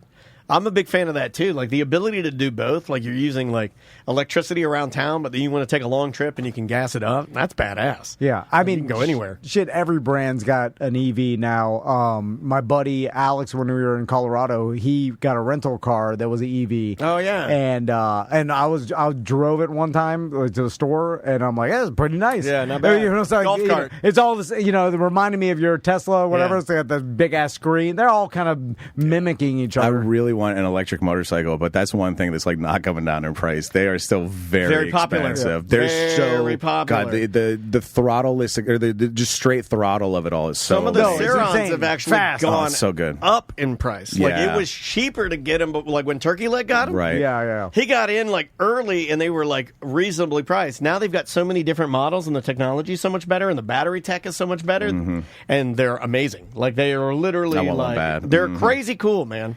All right, let's take a break. Yes, sir. When we come back, I want to talk about the Hulk Hogan thing. Oh, God. I'll tell you about my conspiracy theory. Oh, yes. And we've got maybe a couple emails we could read. Yeah, we got emails, we got voicemails. The name of the band is Nova Charisma or Riz, right?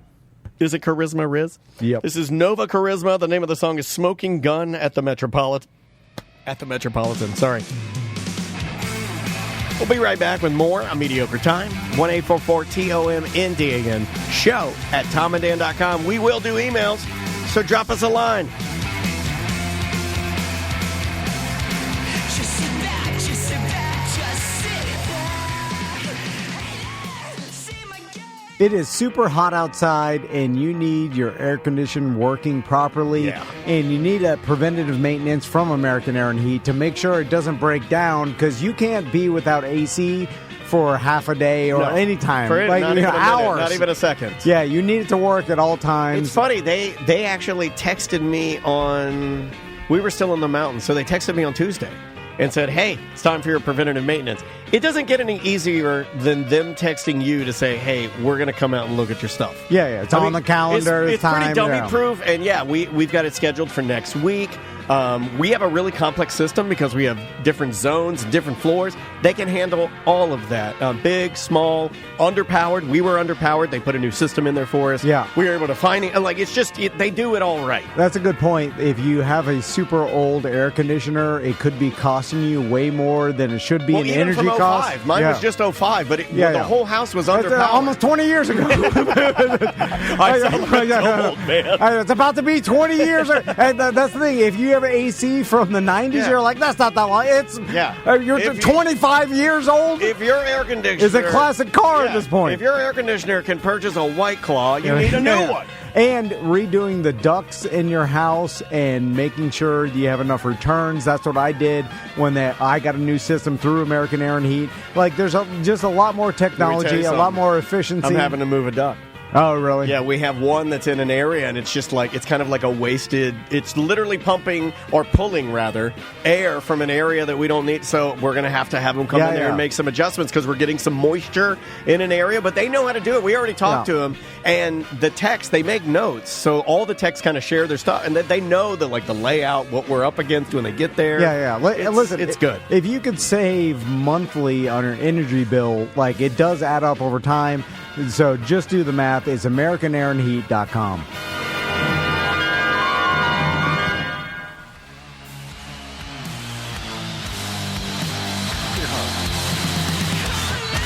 Oh, my God.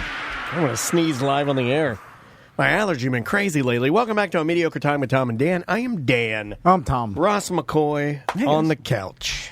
So, real quick, this is my conspiracy theory. And it's not really a conspiracy, more of, I bet he did this for, like, or a publicist told him to do this, or he came up with a plan. I mean, we're seeing this a lot lately, Are right? you like me? You think RFK actually killed that bear and it wasn't a lady in a van? Oh, my God. Is that There's what a we're going on? cartoon that I saw this morning of RFK just sitting there, and he's, like, talking to a shrink, and he says, and that's when me and my friends killed E.T. with hammers. And I laughed and laughed. Holy shit, that's funny. Yep. Hold on. Remind me who RFK is. He is one of the Robert Kennedy kids, like not JFK, but JFK's brother Robert Kennedy had a kid, and that's this kid now. And he's Running for president.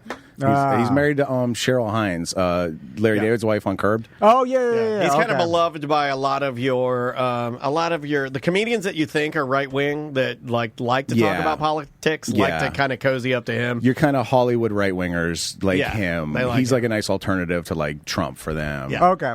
But he came out with some pretty outlandish. He has he does raise a lot of good points. I'll say that about him. But he also is fucking Kennedy, and therefore just a baseline maniac. He does have that maniac. Do you know this story at all?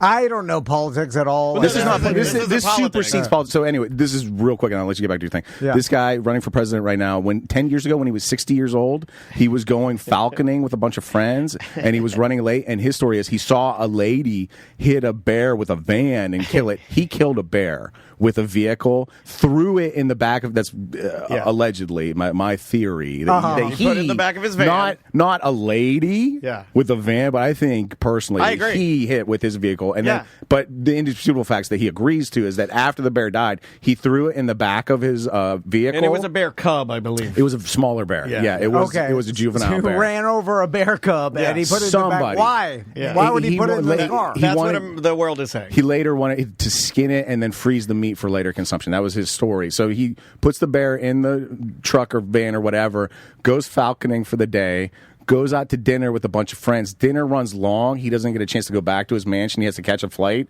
So he can't do what he wanted to do with the bear. So instead, he pauses for a second by Central Park, throws the bear into some bushes, and then throws a bike on top of it that he also had in the van, because at that time in Central Park, a couple of people had been struck by bicyclists and killed. So he thought it would be a funny joke to throw the bear in Central This is Park. true story. And I'm not making a bit of And it this made up. the news, he said. He admitted He's to it. fucking around And he's he like was- a frat boy? It was a he huge. said it made the news. It was a huge news story at the time in New York, and so he thought it'd be funny to throw a bicycle on the bear, like as if the bear had been struck by a bicycle and killed in Central Park, like some people had been recently. Yeah.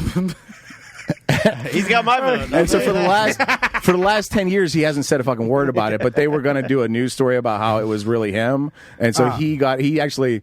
To complete the trifecta, he sat down with Roseanne Barr and did a video about it. Got in front of it. To get in front of it. Yeah. Now, with all that being said, I do not think that unqualifies him for being president. No, he's still I got think my anything vote. goes now. He's still got my vote. I'm Yeah. pretty sure Definitely anything goes. I'm pretty sure Yeah. anything goes. I think all three of us are on that side. So- No, that definitely is a hilarious prank. And he's got my vote. So, with the Olympics, so the Noah Lyles, you know that, Ross, the guy who he won gold at the 100 meter. He's the new fastest man on earth. I honestly got to only watch ladies track and field. I'm sorry. Well, but- it's track and Pervert, field. I like that. So this person, he won the 100 meter. He won it by like a fraction of a second. and toe. then he beat up a chick or something. I haven't really been following the news, but I've kind of had an ear. And then he's been talking about how he wants to win the 200 meter as well. And then he broke his cardboard bat. Because I believe Carl Lewis did that back in the day, and he wanted to be. It's very prestigious. Yeah, to win both the short distance runs. I guess it more legitimizes you as one of the best. And Anyway, if you do it with the runs at the same time, Oh, yeah. it's even Tom more does so. that. and everybody projected him to win, and I think he was a favorite to win, and because he won the 100 meter. So anyway, so he goes to run the 200 meter. I didn't see this. Crystal told me she was watching this while the boys were getting their before school haircuts, school started haircuts.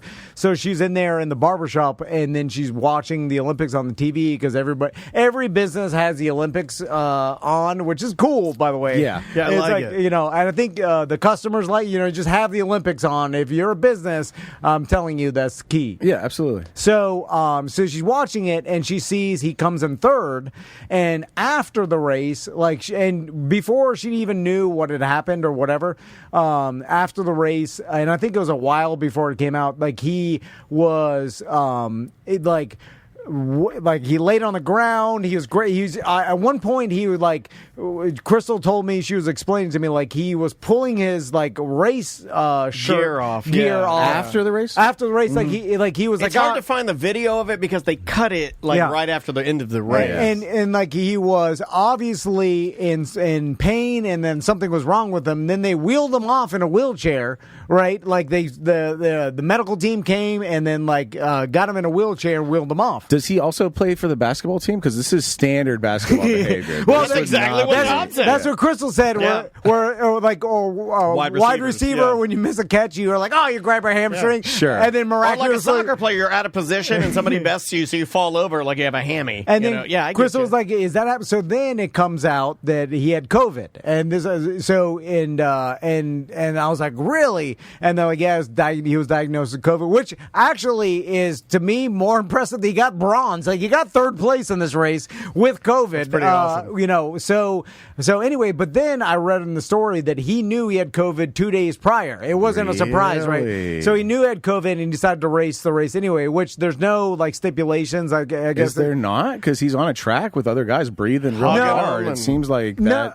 Well, I think would that preclude you from. No, I think Paris. I think they announced that we're not doing any like if you have COVID, you can't participate or whatever. Some people do whatever they want. Yeah, and I haven't even, seen any of that going on. Really. No, Yeah, because Paris is like, you're jumping in our poo-poo water river. Like, what could be worse than Always that? making people sick. Yeah. It was, Yeah. the river, people like getting out of it and throwing up and shit. At this point in time, like everybody's vaccinations or whatever. But anyway, I like a good polluted river story, and like the scene and the Tim's always come up, dude. You saw the video of the guy puking, right? Oh yeah. it's so no, funny. I've been ready for this for months, man. So then, again, I was like, wow, that's pretty damn impressive. He still got third place with COVID or whatever. But then I started thinking, I was like, wait a minute. Did that crazy exertion of energy and like that race cause him to have some sort of like a reaction after the race? Or because then I was like, it made sense. Like 2 days prior, he probably did warm ups and stuff. Like if he really had that bad of a reaction, like maybe he probably wouldn't have run, or like he could have probably got third. So then I started thinking, like, I bet you, like, he had plenty of time to prepare. Like, he knew the race was coming up, and he decided, obviously, he was still going to run it, right? Because it probably, he's a guy, he's one of the best athletes in the world. Sure. He probably wasn't that affected by COVID, if it may be a minor cold or maybe no symptoms at all. Dude, but representing your country, I feel like you step down, let somebody who's fully healthy step up and maybe they take home the gold. I think he probably was still the fastest Even guy. sick, he's better. Yeah. Like, he's better really than the good. next best Also, guy. I'd also like to add, he's arrogant, and he's not the guy to step Right. down. He's not. That's not going to happen. He's not that guy. Yeah, but then so I started thinking, I was like, I would do this if I was him. I'm like, all right, I'm going to run this race, right? Okay. I got COVID. I know that. And it'll be shown, I could tell people that after, because it didn't come out before the race, like, oh, he's racing with COVID. Like, obviously he didn't tell everybody before. No, because I would have said, well, just like we all did here, naturally, I was Half like, of people why is he racing with COVID? Are they immediately- allowing that? It would have Right. been a huge It's controversy. a normal immediately. question to ask, So I think. I'm sure and like these athletes, especially like you're the fastest. Like look what Usain Bolt did with like when he Usain Bolt, the cross between Saddam Hussein and Usain Bolt. Usain. Obama. He's the fastest dictator on earth. Usain, it's all the same. Do you know his kids' names? His kids' names are Lightning Bolt. Oh, really? Yeah, No. fucking Yeah. right. I swear to look it up. Yeah, it's but- fucking awesome, dude. But a lot of these guys, like you win a gold in the Olympics, you could parlay that into crazy marketing deals with big companies dude. later on. Moody's box. It's Hell, tons of yeah. money, right? Mm-hmm. So it's important to, obviously, your publicist. For sure, he's got a publicist team. So do you think it was the calculated? Well, let's call it a flop. It's a flop. You're flopping. Well, only you're making it's the epitome of like me in here editing, and you're like, you're almost done in there, buddy, and I'm like, I don't know, man, I'm really working hard Now- here, and it's so easy for me. Instead of like celebrating the fact that you did win third place, you're kind of making an excuse for why you lost gold. Yeah. Which is bullshit. You should celebrate your achievement and not try to mitigate your losses. But it is as an Olympian. That's bullshit. But it is brilliant because all the stories were, oh, he got third because he got COVID, and everybody's like, oh, that's the reason. Yeah. Right? Even the chat room said third place with COVID's a second place medal all day. But I actually agree with that math. But what if he had no symptoms whatsoever? And That's how Andrea was. Andrea was running. Yeah. Andrea ran And with there's a- COVID. She worked out. To me, it's black and white. If you think you can run and you choose to run the race, then you accept the outcome. If you think you're not well enough to run and it's going to affect you running the race, you don't run So it. you're no and you let that excuses. next person. So- it's one of those two things no in my mind. excuses. Alice Bullshit. in Chains, jar of flies. Fucking man in a box, dude. Or you decide, you think to yourself, like, listen, it's not affecting me that much. I still have a chance to get gold. I still maybe could do it, right? Great. Then at the end, once you've done that, even if your lungs are about to fall the fuck out of your body, you hold your head up and you walk out of that stadium and you collapse out of sight of the crowd. Yeah. Or like maybe nothing's wrong Vote with for you. me for the Olympics 2028. That's And maybe COVID did cause you, because all it is hundredths of a second. You know what I'm saying? so like you know, But later, you feel better with COVID. He felt better, or he wouldn't have raced. Yeah, so he felt fine. But so even if it did affect him, I'm saying that he probably exaggerated after the race. Like they wheeled him out in a wheelchair. Did they need to do that, or did he think if this will be the story about why I didn't get first, and it'll be better for my image and publicity by getting wheeled out? Would you accept though? Because I think he could have walked off and not got wheeled out. Would you accept that he? It is for publicity, but would you accept him just doing it because he was talking so much smack about doing it and he couldn't accomplish it, so he's embarrassed? And it's just simple. It's not a publicity thing. It's more of like just a human shameful. Nope. You got to walk out to the truck and pull your pants down and say you'll accept that $1,200. You got to take your shame, dude. You got to take your shame. He could have decided at that exact moment to do it, but I'm thinking. But it's less shameful, right? He had 2 days to think of like, all right, what if I don't get first? I could always blame this COVID that I got, right? Which is less shameful. Like going and maybe it did cause him, you know, right? Having them push you out in the wheelchair. Everybody's like, oh man. Yes, that's what I'm saying. No, I get what you're saying, but I'm wondering if it was because I do believe that it may not have been his publicity or anything. I do believe that it could just be him. Yeah, that's what I'm trying to say. Like that he's just a sore loser because he's been talking shit, and then he got COVID, and then he really did try his hardest. And because of COVID, he didn't have that extra little. And he probably had a plan. This is probably a plan he put into effect. That's what you're saying. Which is like you're planning to fail at that point. Of course, you're not going to win gold. Fuck you. True. No, yeah, it does go further than that. Like a true champion would never have a backup plan. I want him stripped of his medal. No Wheaties box. As a matter of fact, as punishment, his face is going on. Yeah, I'm with you. His face is going on all the bagged cereals. All the bagged cereals at the bottom of the aisle in Walmart now feature this man's face. Here's the thing: it doesn't even matter. The guy still got bronze, and he got the gold in the 100-meter, and he's the fastest human on Earth. But I did when I saw that, I was like, this seems like he knew. Like, I mean, you just ran super fucking fast. You probably can get off the field without a wheelchair. Like, it seemed like you played it up a little bit. So that's the story, because that's what a publicist would tell you to do. Like, because they would be like, this needs to be a story so that the America realizes and gives you a pass. Like, and then you're actually kind of a hero. Making yourself the victim. You're like, COVID got you. You still got bronze even with COVID. Like, that's how they spin it. I'm telling you, like, publicists, and especially at that upper level, because this guy could make $50 million off of being the fastest man on Earth. Well, his career is just starting. Usain Bolt did. Third fastest man on Earth. Well, he won the gold on the 100. You're as good as your last one. You want to do some emails? Yeah. Let's jump into a couple before we get out of here. Yes, Ross? I just wanted to let you know there's a guy in a top hat waiting out there. If you, I don't know. If get to him today. I mean, I could. Yeah. Do you want to jump to him? No, do some emails. Let's do one. He's there if you need him. This one just came in. This is from Yogi. This is a quick one. Is it about picnic baskets? A picnic basket. What's something you love that everyone hates? That's an interesting question. What's something that you love that everyone hates? I feel like we're on a first date. Well, Fortnite. Really? Are you still playing? Yeah. Well, hold on. My kids love Fortnite. Yeah. I meant to ask you last time. Are they on Xbox? No, well, they play it on Nintendo Switch, and then Max plays it on his computer. That's Xbox. But basically Xbox. I think I can cross-play with them. I got to get their names from you. Yeah. One, I forgot...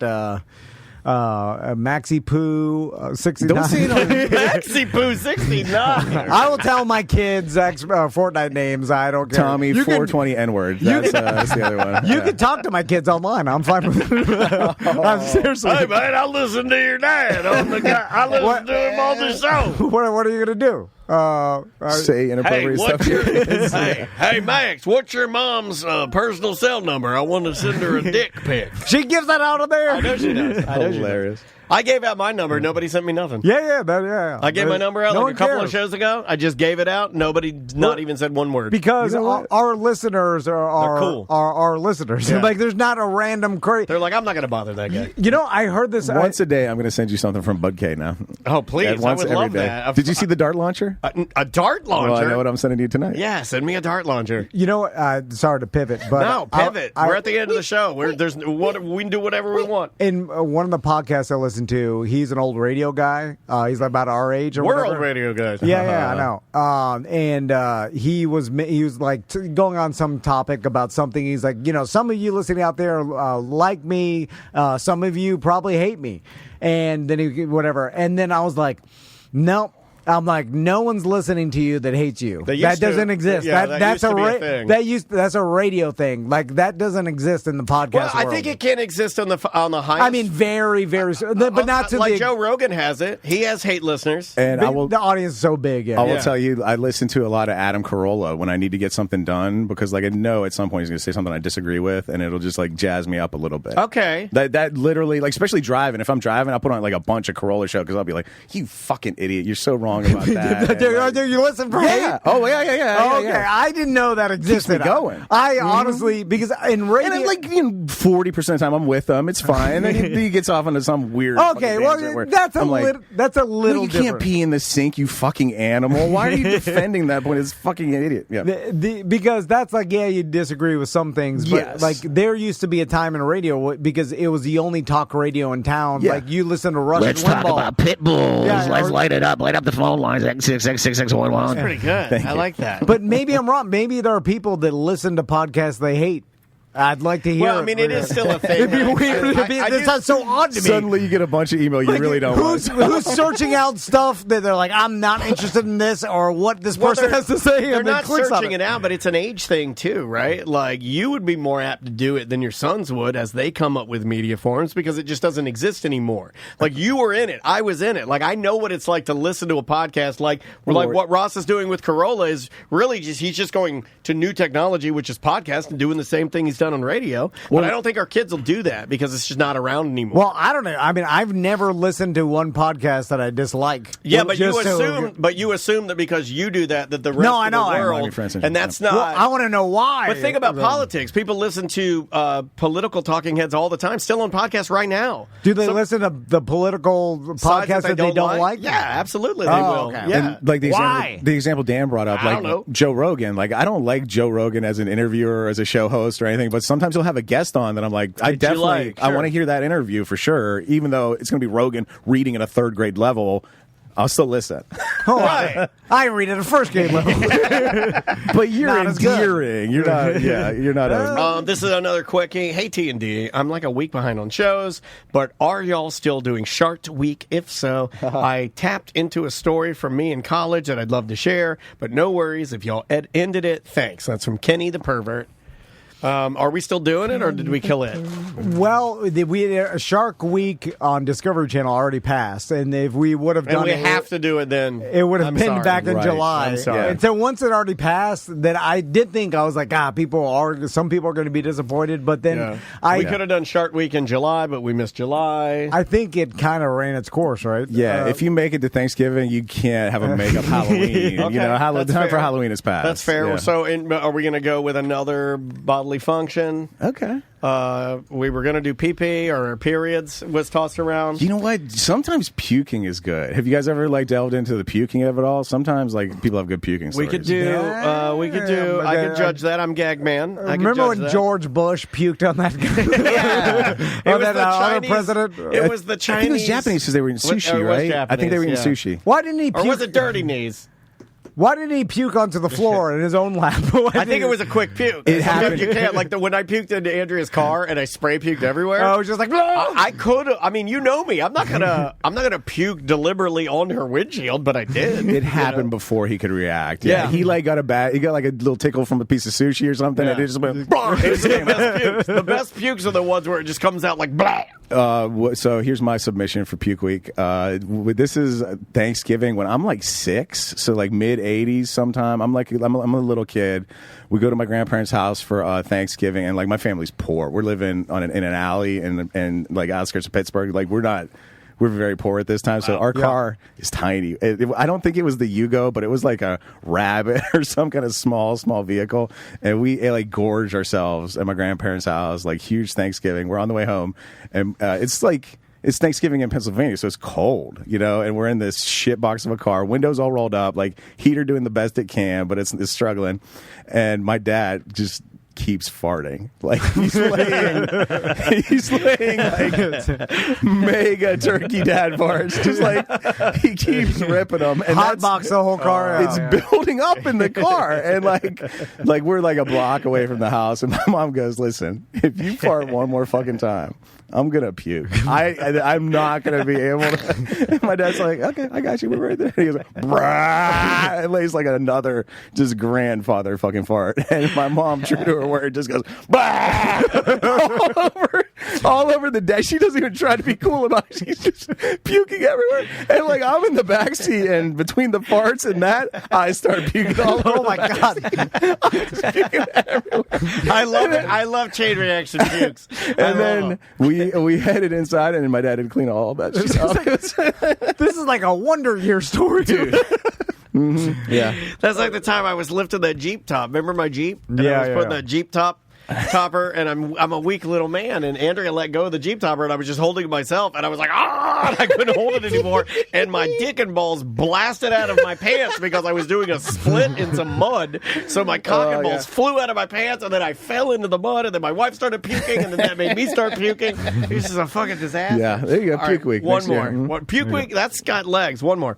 Hey, Tom and Dan, show question. Say you are handed a box containing every item you've ever lost. What would you look for first? If your first thought is something that you dropped, for instance, in the ocean or fell off a mountain, does that count? Is something lost if you know where it actually is but can't find it? Was a high thought. Hope you'll like it. Thank you so much, and I appreciate listening.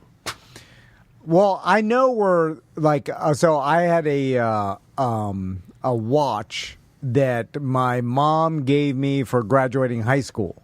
And I lost it jumping off a dam at this place called Snowdens in Miami. Mm-hmm. And like we're jumping off into the water, like the Miami Canal, and it must have blown off my hand. So it's down there, like somewhere. Like I don't think I've ever heard this story. Most likely, I think I've told it before. Did it hurt your mom's feelings that you lost her watch, or did you never? The fans don't have that many people. Yeah, that's true. That's true. That's a dumb, you know what? That's a stupid question, Dan. I think she was like she was mad that I lost. You lost your watch, you idiot. It was like a month later after I got it or whatever. Yeah, you lose things quick. Yeah. And then he already lost his one wheel. I got him. It didn't work for a month though. Yeah, it was the best month of his life. But it's still technically down in the Miami Canal. Yeah, because it's heavy enough. It probably didn't get washed out. Those magnets. And you're a scuba man now. Go down there and get my graduation watch. Yeah, dude. That's now you talk about a fucking adventure with your sons.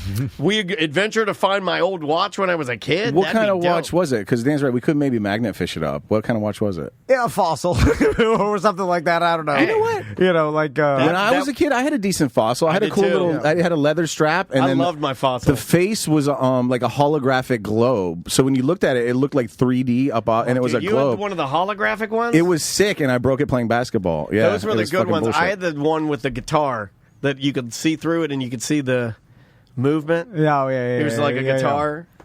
Fossil watches were hot as fuck. They were decent back in the day. Yeah.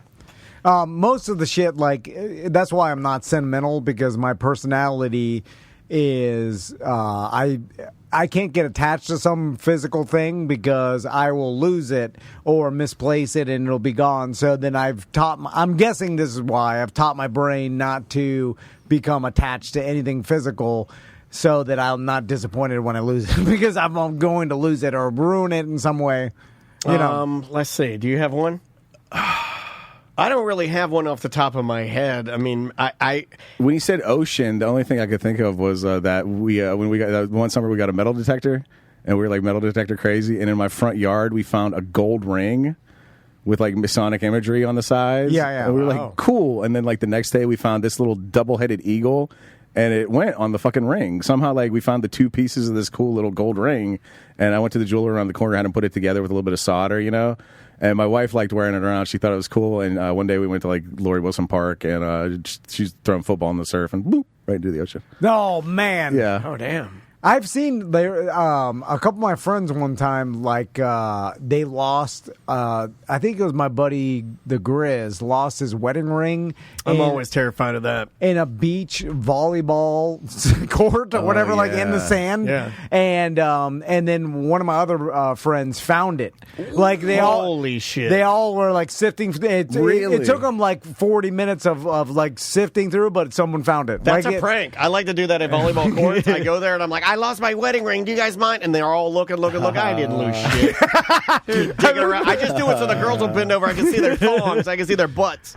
Yeah, like and then That's a funny prank. I'm gonna do that. Hilarious. There's been like in Ripley's Believe It or Not, which sometimes I doubt the stories. I'm like, Oh, we know. you doubt everything now. But there's a story about some guy losing his wedding ring and a fish eating it, and then him catching that fish. Right. You've heard that? I'm like, yeah. I call bullshit. I'm But like, that's the kind of nah. stuff that, if that There's no way happened to to me, I'd prove be that. like, I believe in God now, right? I would have to. If I lost my, and I almost did Like- when I was in the Cartacay River. It's 62 all the time. Oh yeah, so your fingers get and I'm falling in out. there all day, so my fingers got they became non-sausagey. They became Yeah, like a regular. that happened to me when I was swimming in cold water. Dude, it gets loose. and my ring came off while we were at the beach, and I got it. Oh, and my then God. Andrea's like, "You take that." Yeah. So she took it, put it in her purse, and I didn't wear it for the rest of the trip. Yeah, right? right. But my point is, if I had fucking lost that, and then I'm fishing in a trout, I caught a trout, and then we go to eat it, and my ring's inside of it, I have to believe in God now. I tell my whole family, I'm sorry. We're all going to church.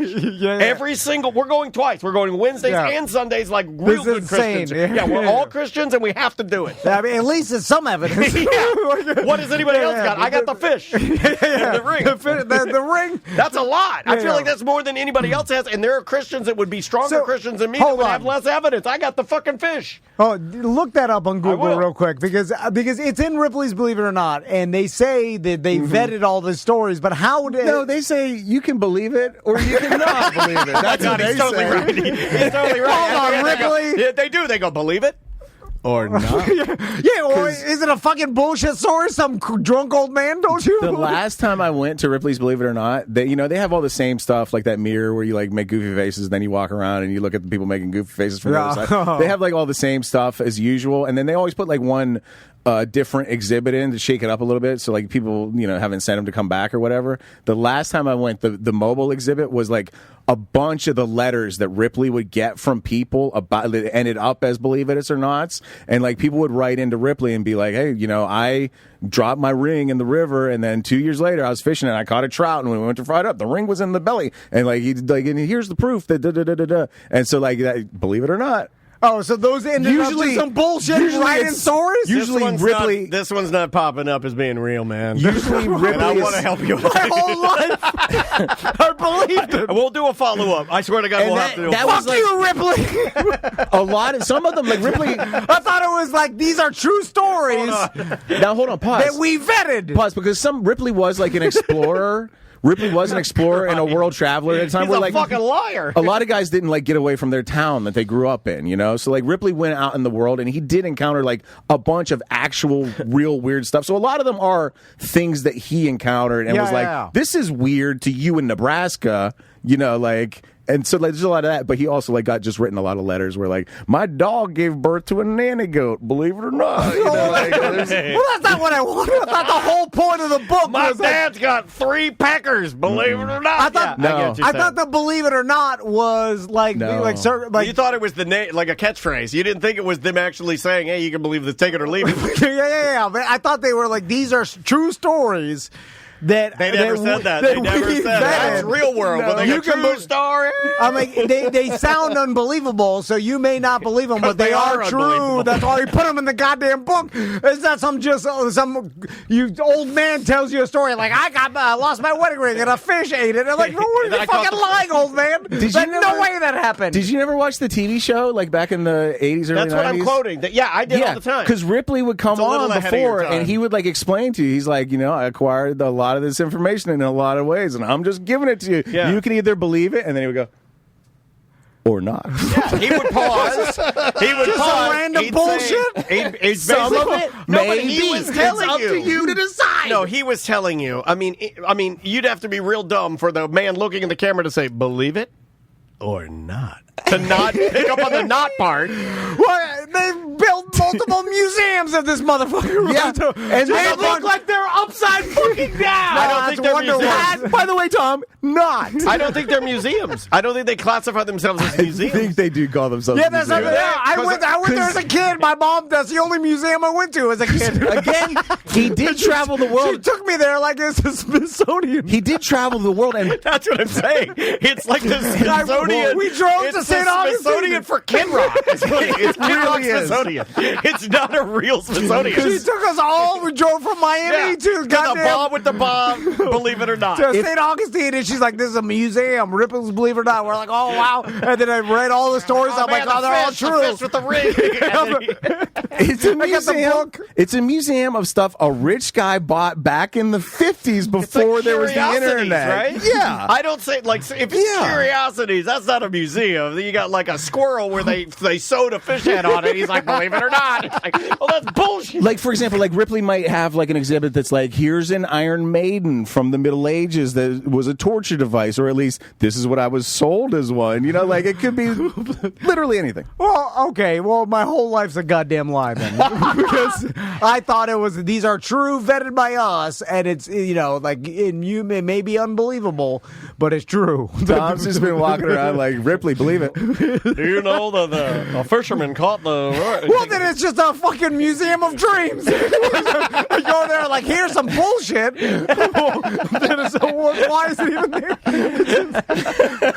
Here's a bunch of made up bullshit. There's nothing. Yeah. You're really fucking him up, man. It's not even valuable anymore. It's not an unimpeachable reference source like the Guinness Book of World Records, Tom. It's Ripley's, believe it or not. I'm going to the goddamn Smithsonian. They're like, Should we all go is there? that a real T-Rex? Would you go with us? Sometimes it's not. Sometimes it's a cast of an actual Ours is. skeleton. The one at the Science Center is. The Yeah, one the at Science Center's a replica. Well, Yeah, it's a replica. Well, I knew they didn't. I mean, they advertised with us. I can't get a real one. But I thought the goddamn. But they didn't lie to him. They didn't say like, "Hey, this could be real or it couldn't be real." Right? They told us though this is a cast. Yeah, it says it in the thing. Yeah, it says it in the thing. Anyway, I'm sorry. I'm real All right. sorry, man. That shook you up. All right. Hold on now. So how much are they? It does Oh, make we you do. wonder what other cultural touchstones Tom bases his life on, which is bullshit. Holy you know, shit. That blew the tears My out mom of drove the my whole family up in our Gladiator van. We get out. It's the first museum I've ever been to. like, this is a big day. He's got a bow tie on.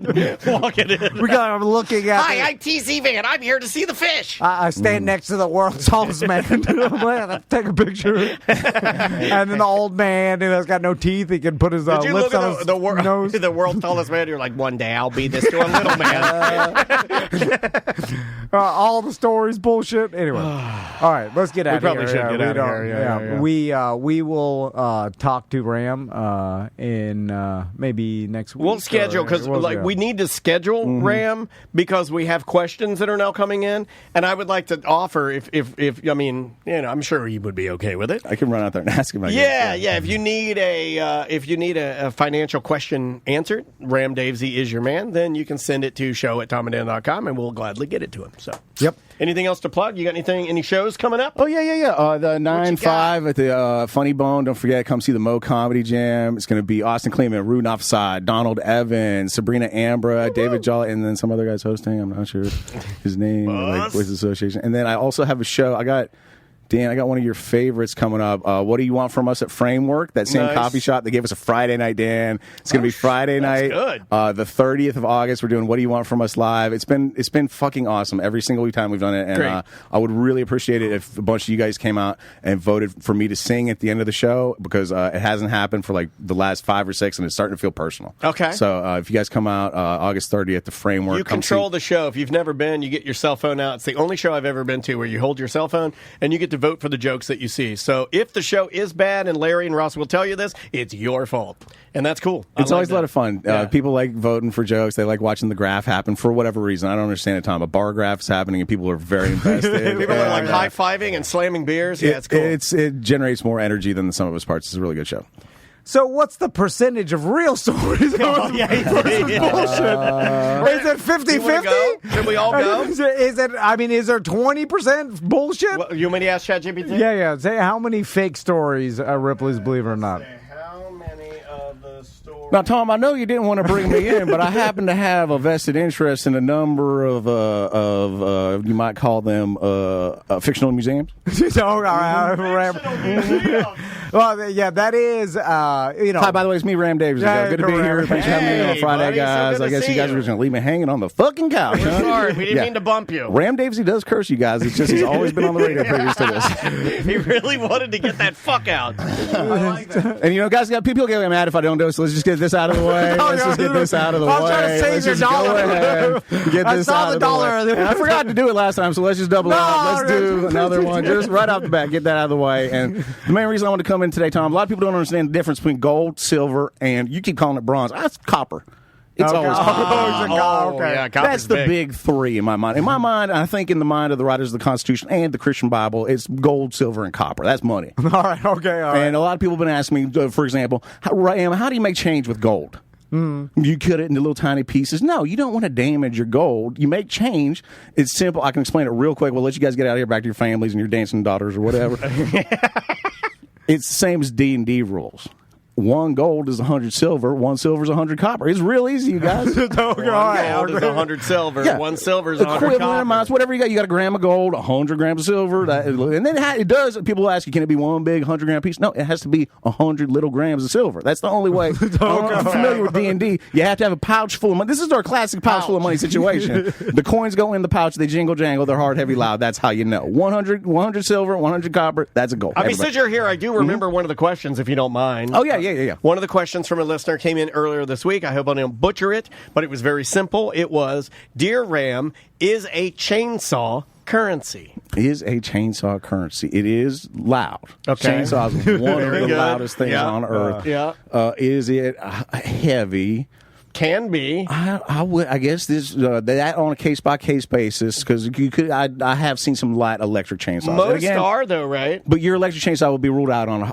So we're going to assume a gas chainsaw, which is going to be heavy. Okay, yeah. Yeah, it's loud. Yes, heavy. Is it hard? Cuts through a fucking tree, don't it? Yeah. Currency? I think that's the money. All right, Yeah, there you go. That answers your question. sir. Boats and chainsaws. Yeah. That's a good band name. It's a Florida country band. And I know we got to get guy. out of here. I don't get a lot of plugs. I just do want to plug. Rams. Boy, howdy! I'm grazing goats all over this town. If you see a goat in this town, it's probably mine. My new thing, though, I'm into house flipping. Help me out.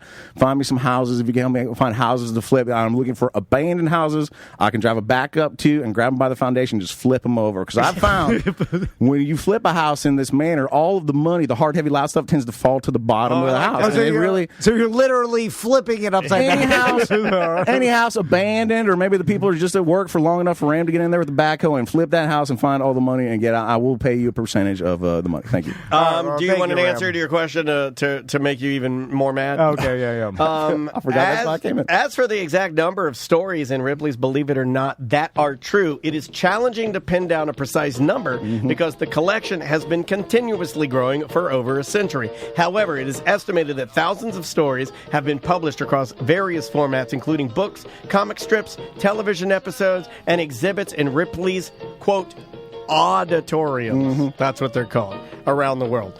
So based on what ChatGPT is telling me, there's no way of knowing. And thousands could be bullshit. Yeah. All right. I can't speak for all of Ripley's exhibits personally, but I can assure you that the jackalope I sold him was 100% authentic. So it's just as good as the God Museum on I-4. That's what I'm kind of thinking. All right. Yeah, God I'm sorry damn to it. disappoint you, sir.